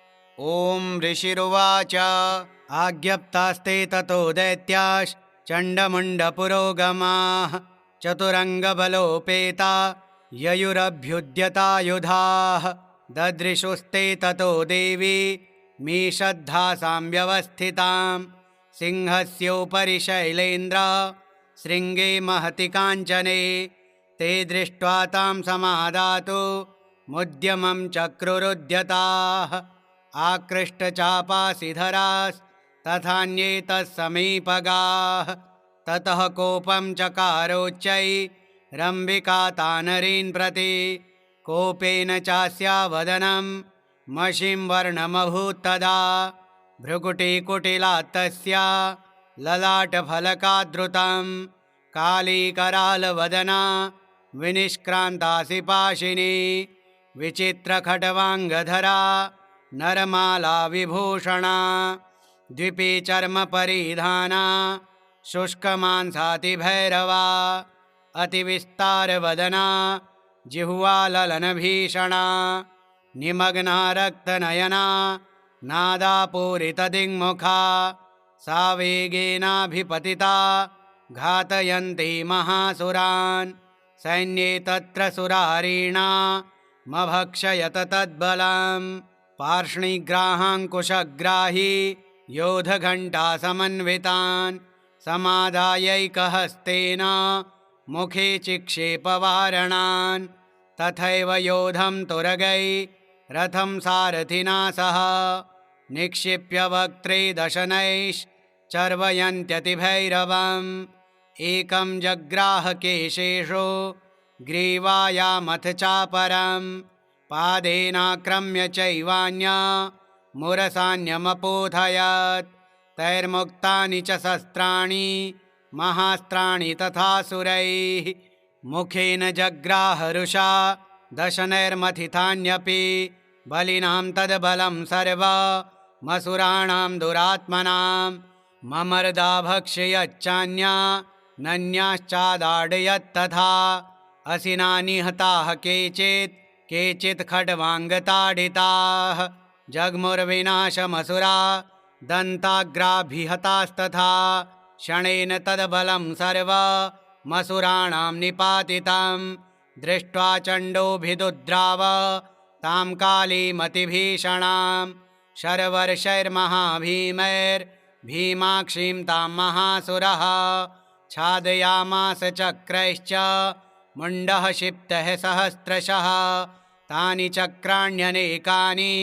विषमानानि तन्मुखं बभुर्यर्थार्कबिम्बानि सुबहूनि घनोदरं ततो जहासातिरुषा भीमं भैरवनादिनी कालीकरालवक्त्रान्तर्दुर्दर्शदशनोज्ज्वला उत्थाय च महासिंहं देवी चण्डमधावत् गृहीत्वा चास्य केशेषु शिरस्तेनासिनाच्छिनात् अथ मुण्डोऽभ्यधावत्तां दृष्ट्वा चण्डं निपातितं तमप्यपातयद्भूमौ सा खड्गाभिहतं रुषा हतशेषं ततः सैन्यं दृष्ट्वा चण्डं निपातितं मुण्डं च सुमहावीर्यं दिशो भेजे भयातुरं शिरश्चण्डस्य काली च गृहीत्वा मुण्डमेव च प्राह प्रचण्डाट्टहास मिश्रमभ्येत्य चण्डिकां मया तवात्रोपहृतौ चण्डमुण्डौ महापशो युद्धयज्ञे स्वयं शुम्भं निशुम्भं च हनिष्यसि ऋषिरुवाच तावानीतौ ततो दृष्ट्वा चण्डमुण्डौ महासुरौ उवाच कालीं कल्याणी ललितं चण्डिकावचः यस्माच्चण्डं च मुण्डं च गृहीत्वा तमुपागता चामुण्डेति ततो लोके ख्याता देवी भविष्यसि। ॐ श्रीमार्कण्डेयपुराणे सावर्णिके मन्वन्तरे देवी माहात्म्ये श्रीदुर्गार्पणमस्तु। ॐ श्रीदुर्गायै नमः। अष्टमोऽध्यायः ध्यानम्। ॐ अरुणां करुणातरङ्गिताक्षीं धृतपाशाङ्कुशबाणचापहस्ताम् अणिमादिभिरावृतां मयूखैरहमित्येव विभावये भवानीम्। ॐ ऋषिरुवाच चण्डे च निहते दैत्ये मुण्डे च विनिपातिते बहुलेषु च सैन्येषु शयितेष्वसुरेश्वरः ततः कोपपराधीना चेताः शुम्भः प्रतापवान् उद्योगं सर्वसैन्यानां दैत्यानामादिदेशः अद्य सर्वबलैर्दैत्याः षडशीतिरुदायुधाः कम्बूनां चतुरशीतिर्निर्यान्तु स्वबलैर्वृताः कोटिवीर्याणि 50 सुराणां कुलानि वै 100 कुलानि धौम्राणां निर्गच्छन्तु ममाज्ञया कालकादौर्हृदा मौर्याः कालकेयास्तथासुराः युद्धाय सज्जा निर्यान्तो आज्ञया त्वरिता मम इत्याज्ञाप्यासुरपतिः शुम्भो भैरवशासनः निर्जगाम महासैन्य सहस्रैर्बहुभिर्वृतः आयान्तं चण्डिका दृष्ट्वा तत्सैन्यमतिभीषणां ज्यास्वनैः पूरयामास धरणी गगनान्तरां ततः सिंहो महानाद मतीव कृतवान् नृप घण्टास्वनेन तन्नाद मम्बिका चोपबृंहयत् धनुर्ज्या सिंहघण्टानां नादापूरितदिङ्मुखा निनादैर्भीषणः काली जिज्ञे विस्तारितानना तं निनादमुपसृत्य दैत्यसैन्यश्चतुर्दिशं देवी सिंहस्तथा काली सरोषैः परिवारिताः एतस्मिन्नन्तरे भूप विनाशाय सुरद्विषां भवायामरसिंहाना मतिवीर्यबलान्विताः ब्रह्मेश गुहविष्णूनां तथेन्द्रस्य च शक्तयः शरीरेभ्यो विनिष्क्रम्य तद्रूपैश्चण्डिकां ययुः यस्य देवस्य यद्रूपं यथाभूषणवाहनं तद्वदेव हि तच्छक्ति रसुरान् योद्धुमाययौ हंसयुक्तविमानाग्रे साक्ष्यसूत्रकमण्डलुः आयाता ब्रह्मणः शक्तिर्ब्रह्माणी साभिधीयते माहेश्वरी वृषारूढा त्रिशूलवरधारिणी महाहिवलया प्राप्ता चन्द्ररेखा विभूषणा कौमारी शक्तिहस्ता च मयूरवरवाहना योद्धुमभ्याययौ दैत्या नम्बिका गुहरूपिणी तथैव वैष्णवी शक्तिर्गरुडोपरि संस्थिता शङ्खचक्रगदाशारङ्ग खड्गहस्ताभ्युपाययौ यज्ञवाराहमतुलं रूपं या बिभ्रतो हरेः शक्तिः साप्याययौ तत्र वाराहीं बिभ्रति तनुं नारसिंहे नृसिंहस्य बिभ्रति सदृशं वपुः प्राप्ता तद्रसटाशेप क्षिप्तनक्षत्रसंहतिः वज्रहस्ता तथैवेन्द्रे गजराजोपरि स्थिता प्राप्ता सहस्रनयना यथा शक्रस्तथैव सा ततः परिवृतस्ताभिरीशानो देवशक्तिभिः हन्यन्तामसुराः शीघ्रं मम प्रीत्याह चण्डिकां ततो देवी शरीरात्तु विनिष्क्रान्तातिभीषणा चण्डिका शक्तिरत्युग्रा शिवा शतनिनादिनी सा चाह धूम्रजटिला मीशानमपराजिता दूतत्वं गच्छ भगवन् पार्श्वं शुम्भनिशुम्भयोः ब्रूहि शुम्भं निशुम्भं च दानवावतिगर्वितौ ये चान्यै दानवास्तत्र युद्धाय समुपस्थिताः त्रैलोक्यमिन्द्रौ लभतां देवाः सन्तु हविर्भुजः योऽयं प्रयात पातालं यदि जीवितुमिच्छत बलावलेपादथ चेद् भवन्तो युद्धकाङ्क्षिणः तदा गच्छत तृप्यन्तो मच्छिवाः पिशितेन वः यतो नियुक्तो दौत्येन तया देव्या शिवः स्वयं शिवदूतीति लोकेऽस्मिंस्ततः स्याख्यातिमागता तेऽपि श्रुत्वा वचो देव्याः शर्वाख्यातं महासुराः अमर्षा पूरिता जग्मुर्यत्र कात्यायनी स्थिता ततः प्रथममेवाग्रे शरशक्तृष्टिवृष्टिभिः ववर्षुरुद्धतामर्षास्तां देवीममरारयः सा च तान् प्रहितान् बाणान् स्थूलशक्तिपरश्वधान् चिच्छेदलीलयाध्मात् धनुर्मुक्तैर्महीषुभिः तस्याग्रतस्तथा काली शूलपातविदारितान् खट्वाङ्गपोतिताश्चारीन् कुर्वती व्यचरत्तदा कमण्डलो जलाशेप हतवीर्यान् हतौजसः ब्रह्माणी चाकरोच्छत्रून् येन येन स्मधावति माहेश्वरी त्रिशूलेन तथा चक्रेण वैष्णवी दैत्याञ्जघान कौमारी तथा शक्त्यातिकोपना ऐन्द्रीकुलिशपातेन शतशो दैत्यदानवाः पेतुर्विदारितः पृथिव्यां रुधिरौघप्रवर्षिणः तुण्डप्रहारविध्वस्ता दंष्ट्राग्रक्षतवक्षसः वाराहमूर्त्यान्यपतश्चक्रेण च विदारिताः नखैर्विदारिताश्चान्यान् भक्षयन्ति महासुरान् नारसिंही च चाराजौ नादापूर्णदिगम्बरा चण्डाट्टहासैरसुराः शिवदूत्यभिदूषिताः पेतुः पृथिव्यां पतितांश्च खादाथ सा तदा इति मातृगणं क्रुद्धं मर्दयन्तं महासुरान् दृष्ट्वाभ्युपायैर्विविधैर्नेषुरदेवारिसैनिकाः पलायनपरान् दृष्ट्वा दैत्यान् मातृगणार्दितान् योद्धुमभ्याययौ क्रुद्धौ रक्तबीजो महासुरः रक्तबिन्दुर्यदा भूमौ पतत्यस्य शरीरतः समुत्पतति मेदिन्यां तत्प्रमाणस्तदासुरः युयुधे स गदापाणिरिन्द्रशक्त्या महासुरः ततश्चेन्द्रीसवज्रेण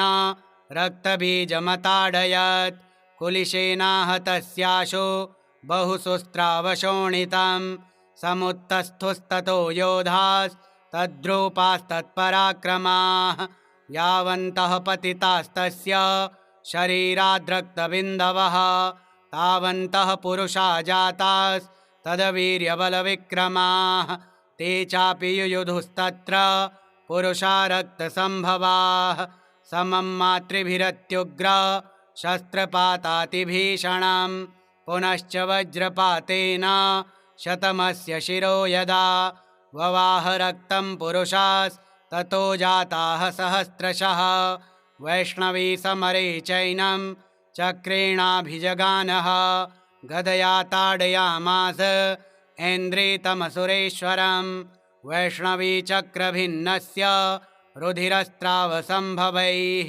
सहस्रशो जगद्व्याप्तं तत्प्रमाणैर्महासुरैः शक्त्या जघान कौमारी वाराही च तथासिना माहेश्वरी त्रिशूलेन रक्तबीजं महासुरं स चापि गदया दैत्यः सर्वा एवाहनत्पृथक् मातृः कोपसमाविष्टो रक्तबीजो महासुरः तस्याह तस्य बहुधा शक्तिशूलादिभिर्भुवि पपातयो वै रक्तोघस्तेनासञ्छतशोऽसुराः तैश्चासुरासृक्सम्भूतैरसुरैः सकलं जगत् व्याप्तमासीत्ततो देवा भयमाजग्मुरुत्तमं तान् विषण्णान् सुरान् दृष्ट्वा चण्डिका प्राह सत्वरा उवाच कालीं चामुण्डी विस्तीर्णं वदनं कुरु मच्छस्त्रपातसम्भूतान्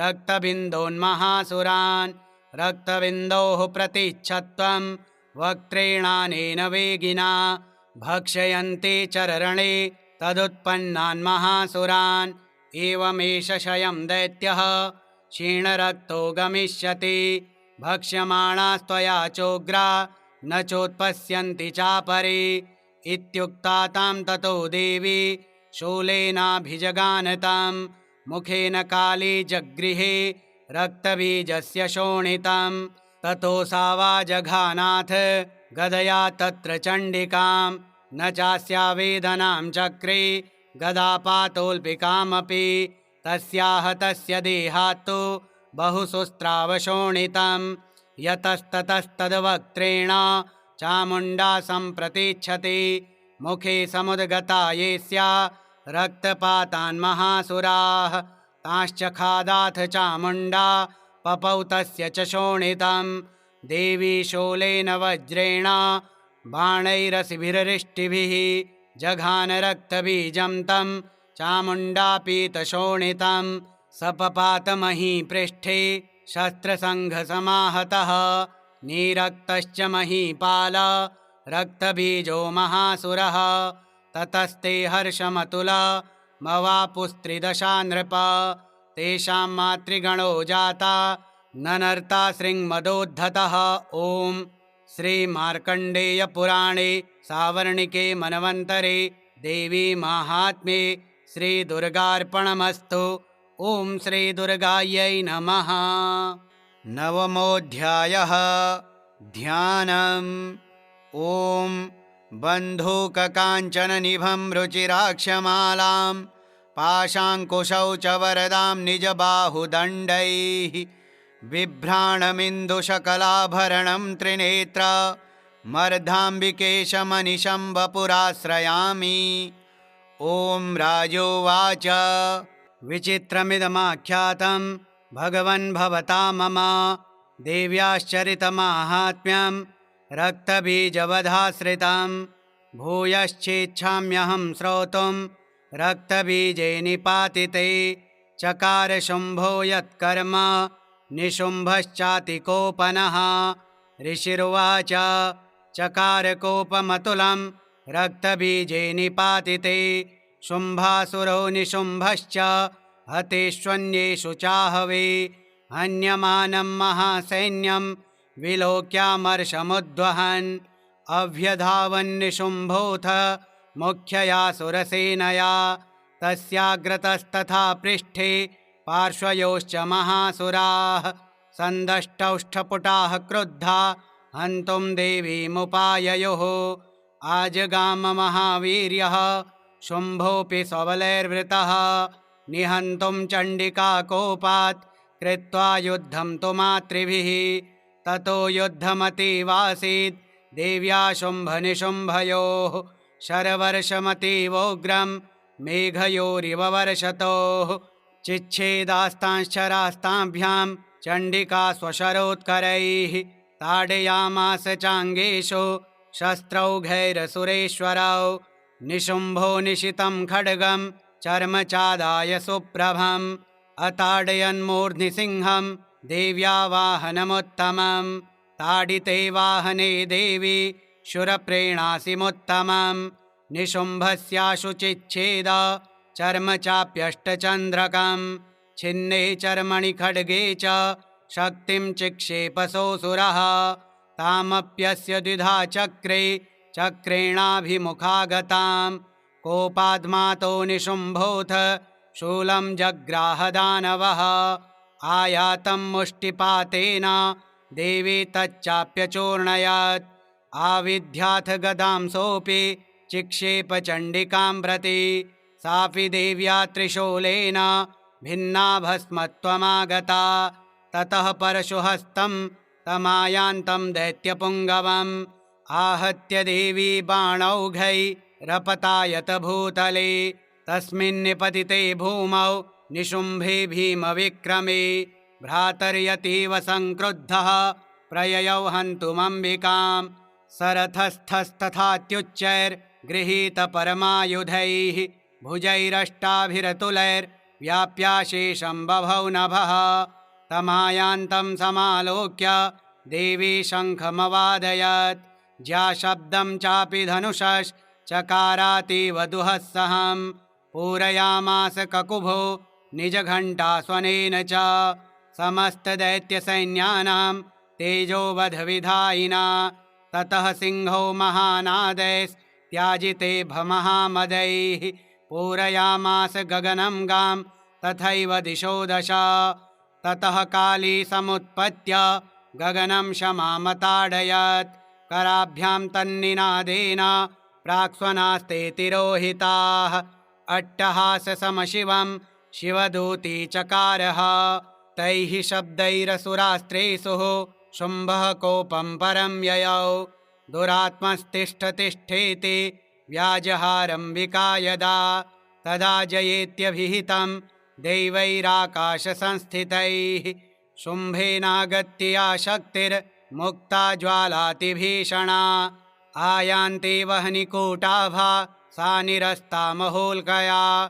सिंहनादेन शुम्भस्य व्याप्तं लोकत्रयान्तरं निर्घातनिः स्वनो घोरो जितवानवनीपते। शुम्भमुक्ताञ्छरान् देवी शुम्भस्तत्प्रहिताञ्छरान् चिच्छेद स्वशरैरुग्रैः शतशोऽथ सहस्रशः। ततः सा चण्डिका क्रुद्धा शूलेनाभिजगान्तमा स तदाभिहतो भूमौ मूर्छितो निपतातः। ततो निशुम्भः सम्प्राप्य चेतनामात्तकार्मुकः आजघान शरैर्देवीं कालीं केसरिणं तथा पुनश्च कृत्वा बाहूना मयुतं दनुजेश्वरः चक्रायुधेन दितिजश्छादयामास चण्डिकां ततो भगवती क्रुद्धा दुर्गा दुर्गार्तिनाशिनी चिच्छेदतानि चक्राणि स्वशरैः सायकाश्च तान् ततो निशुम्भो वेगेन गदामादाय चण्डिकाम् अभ्यधावत् वै हन्तुं दैत्यसेना समावृतः तस्यापतत एवाशो गदां चिच्छेद चण्डिका खड्गेन शितधारेण स च शूलं समाददे शूलहस्तं समायान्तं निशुम्भममरार्दनं हृदि विव्याधशूलेन वेगाविद्धेन चण्डिका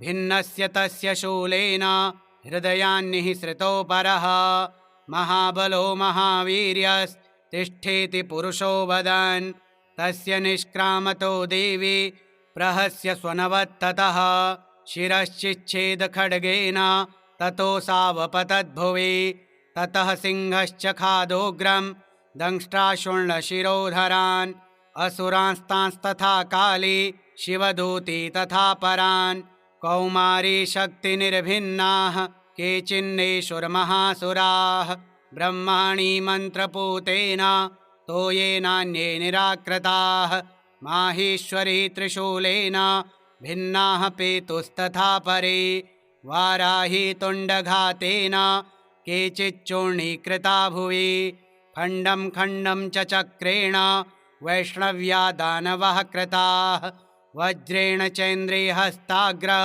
विमुक्तेन तथा परे केचिद्विनेशुरसुराः केचिन्नष्टा महाहवात् भक्षिताश्चापरे काली शिवदूती मृगाधिपैः ॐ श्रीमार्कण्डेयपुराणे सावर्णिके मनवन्तरे देवी माहात्म्ये श्रीदुर्गार्पणमस्तु ॐ श्रीदुर्गायै नमः।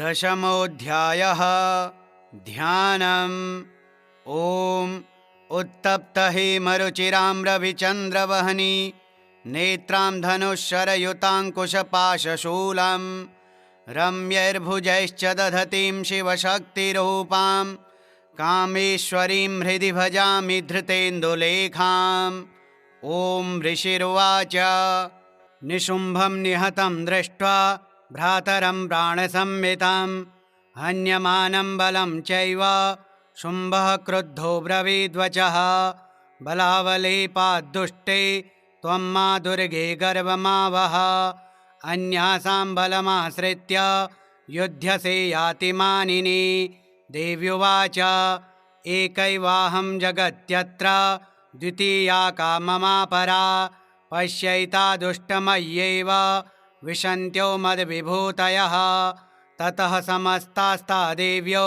ब्रह्माणि प्रमुखालयं तस्या देव्यास्तनौ जग्मो रेकैवासीत्तदाम्बिका देव्युवाच अहं विभूत्या बहुभिरिहरूपैर्यदा स्थिता तत्संहृतं मयैकैव तिष्ठाम्याजौ स्थिरो भव ऋषिरुवाच ततः प्रववृते युद्धं देव्याः शुम्भस्य चोभयोः पश्यतां सर्वदेवानामसुराणां च दारुणं शर्वर्षैः शितः शस्त्रैस्तथास्त्रैश्चैव दारुणैः तयोर्युद्धमभूद्भूयः सर्वलोकभयङ्करं दिव्यान्यस्त्राणि शतशो मुमुचेयान्यथाम्बिका बभञ्च तानि दैत्येन्द्रस्तत्प्रतिघातकर्तृभिः मुक्तानि तेन चास्त्राणि दिव्यानि परमेश्वरी बभञ्च लीलयैवोग्र हुङ्कारोच्चारणादिभिः ततः शरशतैर्देवी माच्छादयतसोऽसुरः सापि तत्कुपिता देवी धनुश्चिच्छेदच्चेषुभिः छिन्ने धनुषि दैत्येन्द्रस्तथा शक्तिमथा ददे चिच्छेददेवी चक्रेण तामप्यस्य करे स्थितां ततः खड्गमुपादाय शतचन्द्रं च भानुमत् अभ्यधावत्तदा देवीं दैत्यानामधिपेश्वरः तस्यापतत एवाशो खड्गं चिच्छेदचण्डिका धनुर्मुक्तैः शितैर्बाणैश्चर्मचार्ककरामलं हताश्वः स तदा दैत्यश्छिन्नधन्वा विशारथिः जग्राहमुद्गरं घोरमम्बिका निधनोद्यतः चिच्छेदापततस्तस्य मुद्गरं निशितः शरैः तथापि सोऽभ्यधावत्तां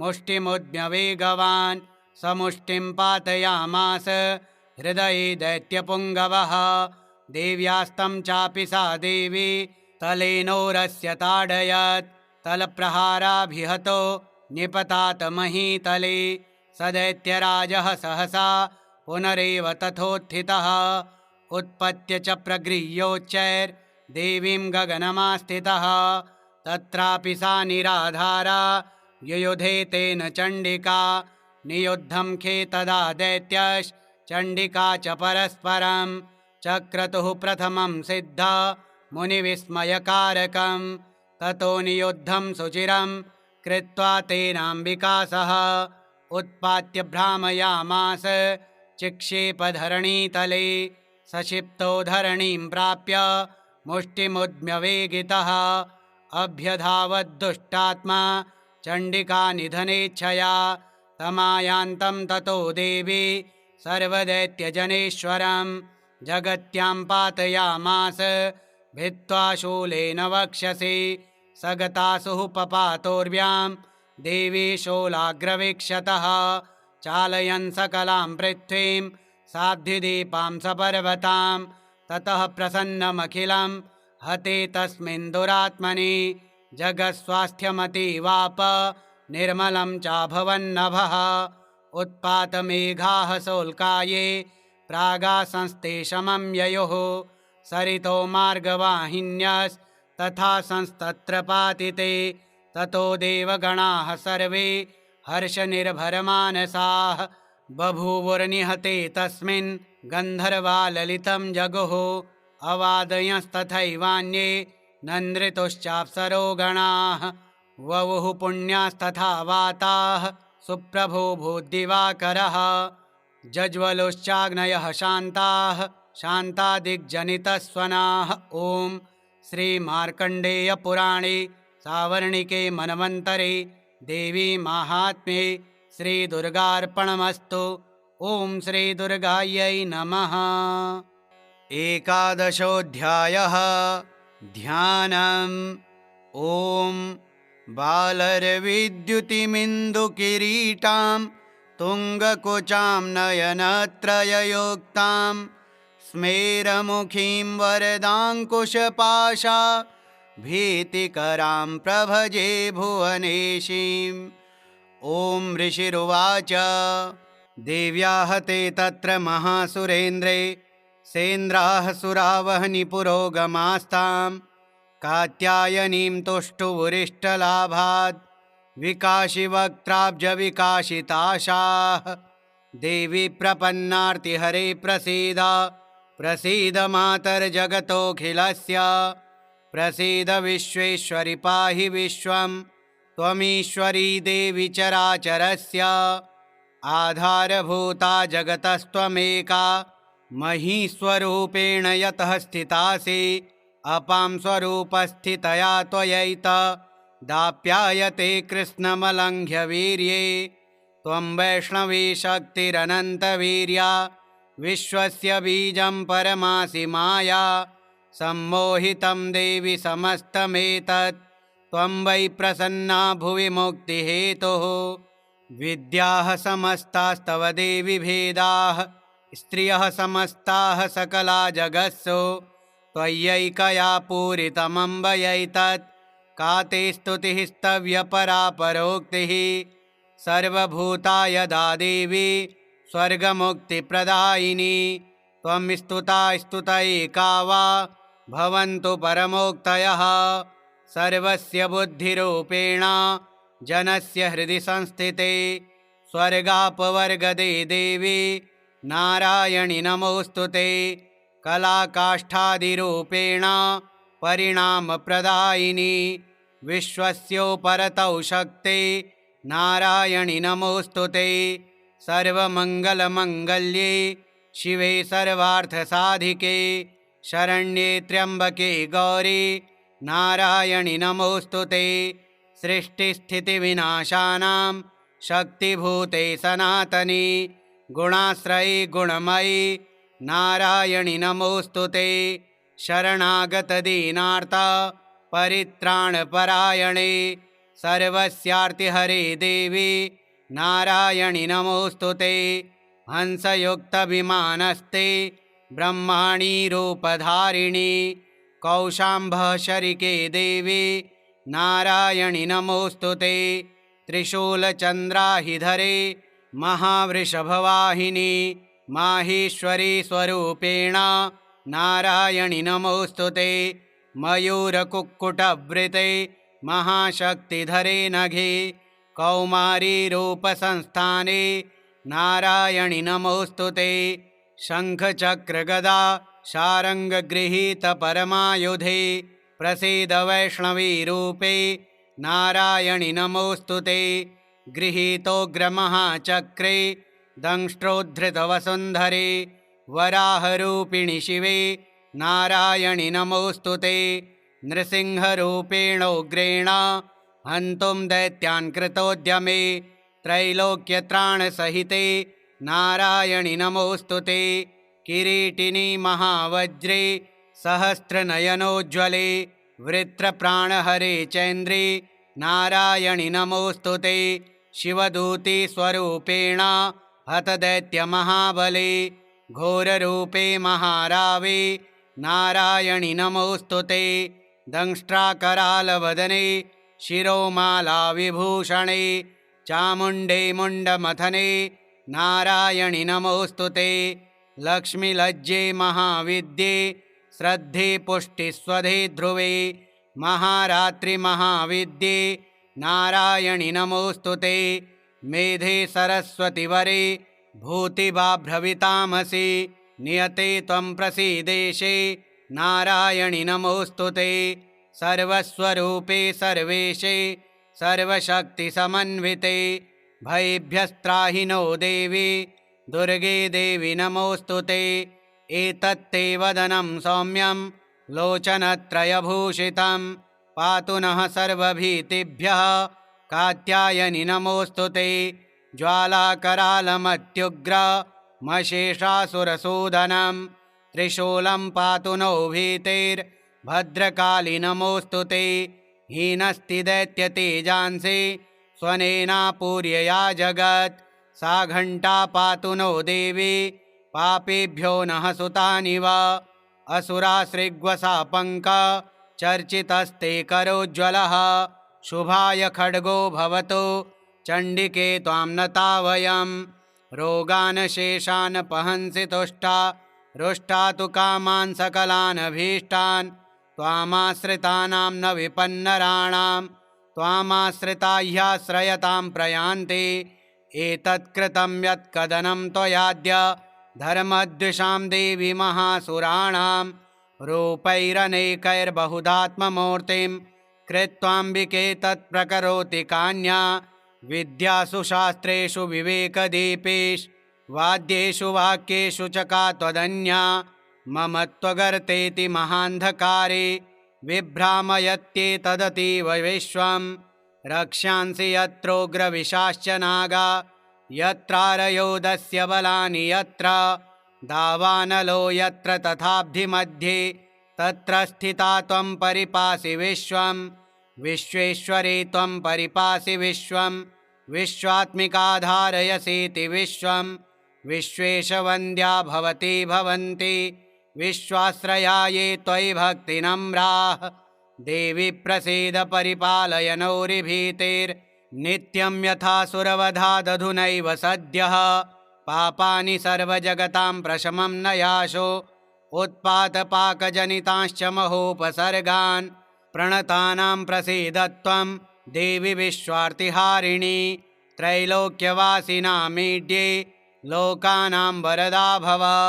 देव्युवाच वरदाहं सुरगणा वरं यन्मनसेच्छता तं वृणुध्वं प्रयच्छामि जगतामुपकारकं देवा ऊचुः सर्वबाधाप्रशमनं त्रैलोक्यस्याखिलेश्वरी एवमेव त्वया कार्यमस्मद्वैरिविनाशनं।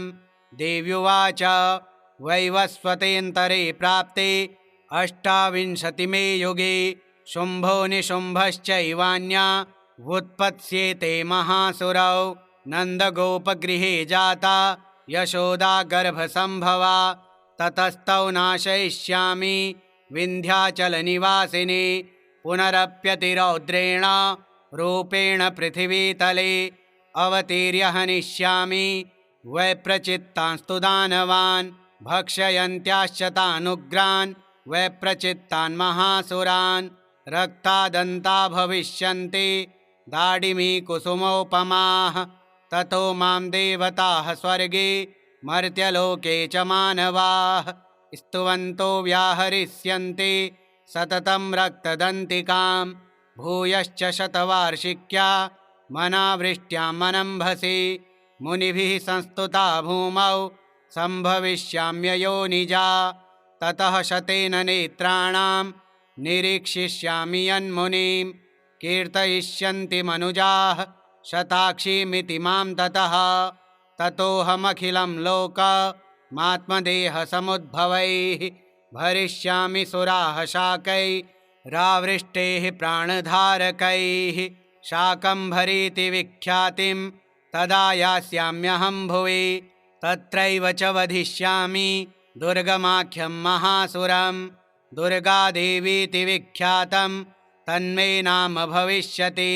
पुनश्चाहं यदा भीमं रूपं कृत्वा हिमाचले रक्षांसि भक्षयिष्यामि मुनीनां त्राणकारणात्। तदा मां मुनयः सर्वे स्तोष्यन्त्यानम्रमूर्तयः। भीमादेवीति विख्यातं तन्मे नाम भविष्यति। यदारुणाख्यस्त्रैलोक्ये महाबाधां करिष्यति तदाहं भ्रामरं रूपं कृत्वा सङ्ख्येयषट्पदं त्रैलोक्यस्य हितार्थाय वधिष्यामि महासुरं। भ्रामरीति च मां लोकास्तदा स्तोष्यन्ति सर्वतः। इत्थं यदा यदा बाधा दानवोत्था भविष्यति तदा तदावतीर्याहं करिष्याम्यरिसंशयम्। ॐ श्रीमार्कण्डेयपुराणे सावर्णिके मनवन्तरे देवी माहात्म्ये श्रीदुर्गार्पणमस्तु। ॐ श्रीदुर्गायै नमः। द्वादशोऽध्यायः ध्यानम्। ॐ विद्युद्यामसमप्रभां मृगपतिस्कन्धस्थितां भीषणां कन्याभिः करवालखेटविलसद् धस्ताभिरासेवितां हस्तैश्चक्रगदाशिखेटविशिखांश्चापं गुणं तर्जनीं बिभ्राणामनलात्मिकां शशिधरां दुर्गां त्रिनेत्रां भजे। ॐ देव्युवाच एभिः स्तवैश्च मां नित्यं स्तोष्यते यः समाहितः तस्याहं सकलां बाधां नाशयिष्याम्यसंशयं। मधुकैटभनाशं च महिषासुरघातनं कीर्तयिष्यन्ति ये तद्वद् वधं शुम्भनिशुम्भयोः। अष्टम्यां च चतुर्दश्यां नवम्यां चैकचेतसः श्रोष्यन्ति चैव ये भक्त्या मम माहात्म्यमुत्तमं। न तेषां दुष्कृतं किञ्चित् दुष्कृतोत्थानचापदः भविष्यति न दारिद्र्यं न चैवेष्टवियोजनं। शत्रुतो न भयं तस्य दस्युतो वा न राजतः न शस्त्रानलतो यौघात् कदाचित् सम्भविष्यति। तस्मान्ममैतन्माहात्म्यं पठितव्यं समाहितैः श्रोतव्यं च सदा भक्त्या परं स्वस्तयनं हि तत्। उपसर्गानशेषांस्तु महामारी समुद्भवान् तथा त्रिविधमुत्पातं माहात्म्यं शमयेन्मम। यत्रैतत्पठ्यते सम्यक् नित्यमायतने मम सदा न तद्विमोक्ष्यामि सान्निध्यं तत्र मे स्थितं बलिप्रदाने पूजाया मग्निकार्ये महोत्सवे सर्वं ममैतच्चरितमुच्चार्यं श्राव्यमेव च जानता जानता वापि बलिपूजां तथा कृतां प्रतीच्छिष्याम्यहं प्रीत्या वह्निहोमं तथा कृतं शरत्काले महापूजा क्रियते या च वार्षिकी तस्यां ममैतन्माहात्म्यं श्रुत्वा भक्तिसमन्वितः सर्वा बाधा विनिर्मुक्तो धनधान्यसुतान्वितः मनुष्यो मत्प्रसादेन भविष्यति न संशयः श्रुत्वा ममैतन्माहात्म्यं तथा चोत्पत्तयः शुभाः पराक्रमं च युद्धेषु जायते निर्भयः पुमान् रिपवः संक्षयं यान्ति कल्याणं चोपपद्यते नन्दते च कुलं पुंसां माहात्म्यं मम शृण्वतां शान्तिकर्मणि सर्वत्र तथा दुःस्वप्नदर्शने ग्रहपीडासु चोग्रासो माहात्म्यं शृणुयान्मम उपसर्गाः शमं यान्ति ग्रहपीडाश्च दारुणाः दुःस्वप्नं च निर्भिर्दृष्टं सुस्वप्नमुपजायते बालग्रहाभिभूतानां बालानां शान्तिकारकं सङ्घातभेदे च नृणां मैत्रीकरणमुत्तमं दुर्वृत्तानां शेषाणां बलहानिकरं परं रक्षो भूतपिशाचानां पठनादेव नाशनं सर्वं ममैतन्माहात्म्यं मम सन्निधिकारकं पशुपुष्पार्घ्यधूपैश्च गन्धदीपैस्तथोत्तमैः विप्राणां भोजनैर्होमैः प्रोक्षणीयैर्हर्निशम् अन्यैश्च विविधैर्भोगैः प्रदानैर्वत्सरेण या प्रीतिर्मे क्रियते सास्मिन् सकृत्सुचरिते श्रुते श्रुतं हरति पापानि तथारोग्यं प्रयच्छति रक्षां करोति भूतेभ्यो जन्मनां कीर्तनं मम युद्धेषु चरितं यन्मे दुष्टदैत्यनिबर्हणं तस्मिन् श्रुते वैरिकृतं भयं पुंसां न जायते युष्माभिः स्तुतयो याश्च ब्रह्मर्षिभिः कृताः ब्रह्मणा च कृतास्तास्तु प्रयच्छन्ति शुभां मतिम् अरण्ये प्रान्तरे वापि दावाग्निपरिवारितः तस्योभिर्वावृतः शून्ये गृहीतो वापि शत्रुभिः सिंहव्याघ्रानुयातो वा वने वा वनहस्तिभिः राज्ञा क्रुद्धेन चाज्ञप्तो वध्यो बन्धगतोऽपि वा आपूर्णितो वा तेन स्थितः पौते महार्णवे पतत्सु चापि शस्त्रेषु सङ्ग्रामे भृशदारुणे सर्वा बाधासु घोरासु वेदनाभ्यर्दितोऽपि वा स्मरन् ममैतच्चरितं नरो मुच्येत सङ्कटात् मम प्रभावात् सिंहाद्या दस्यवो वैरिणस्तथा दूरादेव पलायन्ते स्मरतश्चरितं मम ऋषिरुवाच इत्युक्त्वा सा भगवती चण्डिका चण्डविक्रमा पश्यतामेव देवानां तत्रैवान्तरधीयत तेऽपि देवा निरातङ्काः स्वाधिकारान्यथा पुरा यज्ञभागभुजः सर्वे चक्रुर्विनिहतारयः दैत्याश्च देव्या निहते शुम्भे देवरिपौ युधि जगद्विध्वंसिनी तस्मिन् महोग्रे तुलविक्रमे निशुम्भे च महावीर्ये शेषाः पातालमाययोः एवं भगवती देवी सा नित्यापि पुनः पुनः सम्भूय कुरुते भूप जगतः परिपालनं तयैतन्मोह्यते विश्वं सैव विश्वं प्रसूयते सा याचिता च विज्ञानं तुष्टा रिद्धिं प्रयच्छति व्यात्तं तयैतत्सकलं ब्रह्माण्डं मनुजेश्वर महाकाल्या महाकाले महामारी स्वरूपया सैव काले महामारी सैव सृष्टिर्भवत्यजा स्थितिं करोति भूतानां सैव काले सनातनी भवकाले नृणां सैव लक्ष्मीर्वृद्धिप्रदा गृहे सैवाभावे तथा लक्ष्मीर्विनाशायोपजायते। स्तुता सम्पूजिता पुष्पैर्धूपगन्धादिभिस्तथा ददाति वित्तं पुत्रांश्च मतिं धर्मे गतिं शुभां। श्रीमार्कण्डेयपुराणे सावर्णिके मन्वन्तरे देवी माहात्म्ये श्रीदुर्गार्पणमस्तु। ॐ श्रीदुर्गायै नमः। त्रयोदशोऽध्यायः ध्यानम्। ॐ बालार्कमण्डलाभासां चतुर्बाहुं त्रिलोचनां पाशाङ्कुशवराभीतिर्धारयन्तीं शिवां भजे। ॐ ऋषिरुवाच एतत्ते कथितं भूप देवी माहात्म्यमुत्तमम्। एवं प्रभावा सा देवी ययेदं धार्यते जगत्।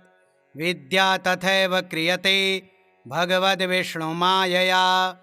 तया त्वमेष वैश्यश्च तथैवान्ये विवेकिनः। मोह्यन्ते मोहिताश्चैव मोहमेष्यन्ति चापरे। तामुपैहि महाराज शरणं परमेश्वरीम्। आराधिता सैव नृणां भोगस्वर्गापवर्गदा। मार्कण्डेय उवाच इति तस्य वचः श्रुत्वा सुरथः स नराधिपः प्रणिपत्य महाभागं तं ऋषिं संसितव्रतं। निर्विण्णोति ममत्वेन राज्यापहरणेन च जगाम सद्यस्तपसि स च वैश्यो महामुने। सन्दर्शनार्थमम्बाया नदीपुलिनसंस्थितः स च वैश्यस्तपस्तेऽपि देवी सूक्तं परं जपन्। तौ तस्मिन् पुलिने देव्याः कृत्वा मूर्तिं महीमयीम्। अर्हणां चक्रतुस्तस्याः पुष्पधूपाग्नितर्पणैः। निराहारो यताहारौ तन्मनस्कौ समाहितौ। ददतुस्तौ बलिं चैव निजगात्राश्रिगुक्षितम्। एवं समाराधयतो स्त्रीभिर्वर्षैर्यतात्मनोः परितुष्टा जगद्धात्री प्रत्यक्षं प्राह चण्डिका। देव्युवाच यत्प्रार्थयते त्वया भूप त्वया च कुलनन्दन मत्तस्तत्प्राप्यतां सर्वं परितुष्टा ददामि तत्। मार्कण्डेय उवाच ततो वव्रे नृपो राज्यमविभ्रंस्यन्यजन्मनि। अत्रैव च निजं राज्यं हतशत्रुबलं बलात्। सोऽपि वैश्यस्ततो ज्ञानं वव्रे निर्विण्णमानसः। ममेत्यहमिति प्राज्ञः सङ्गविच्युतिकारकम्। देव्युवाच स्वल्पैरहोभिर्नृपते स्वं राज्यं प्राप्स्यते भवान्। हत्वा रिपूनस्खलितं तव तत्र भविष्यति। मृतश्च भूयः सम्प्राप्य जन्मदेवाद्विवस्वतः। सावर्णिको नाम मनुर्भवान् भुवि भविष्यति। वैश्यवर्य त्वया यश्च वरोऽस्मत्तोऽभिवाञ्छितः तं प्रयच्छामि संसिद्ध्यै तव ज्ञानं भविष्यति। मार्कण्डेय उवाच इति दत्त्वा तयोर्देवी यथाभिलषितं वरं बभूवान्तर्हिता सद्यो भक्त्या ताभ्यामभिष्टुता। एवं देव्या वरं लब्ध्वा सुरथः क्षत्रियर्षभः सूर्याजन्म समासाद्य सावर्णिर्भविता मनुः। एवं देव्या वरं लब्ध्वा सुरथः क्षत्रियर्षभः सूर्याजन्म समासाद्य सावर्णिर्भविता मनुः। क्लीं ॐ श्रीमार्कण्डेयपुराणे सावर्णिके मन्वन्तरे देवी माहात्म्ये श्रीदुर्गार्पणमस्तु। ॐ श्रीदुर्गायै नमः।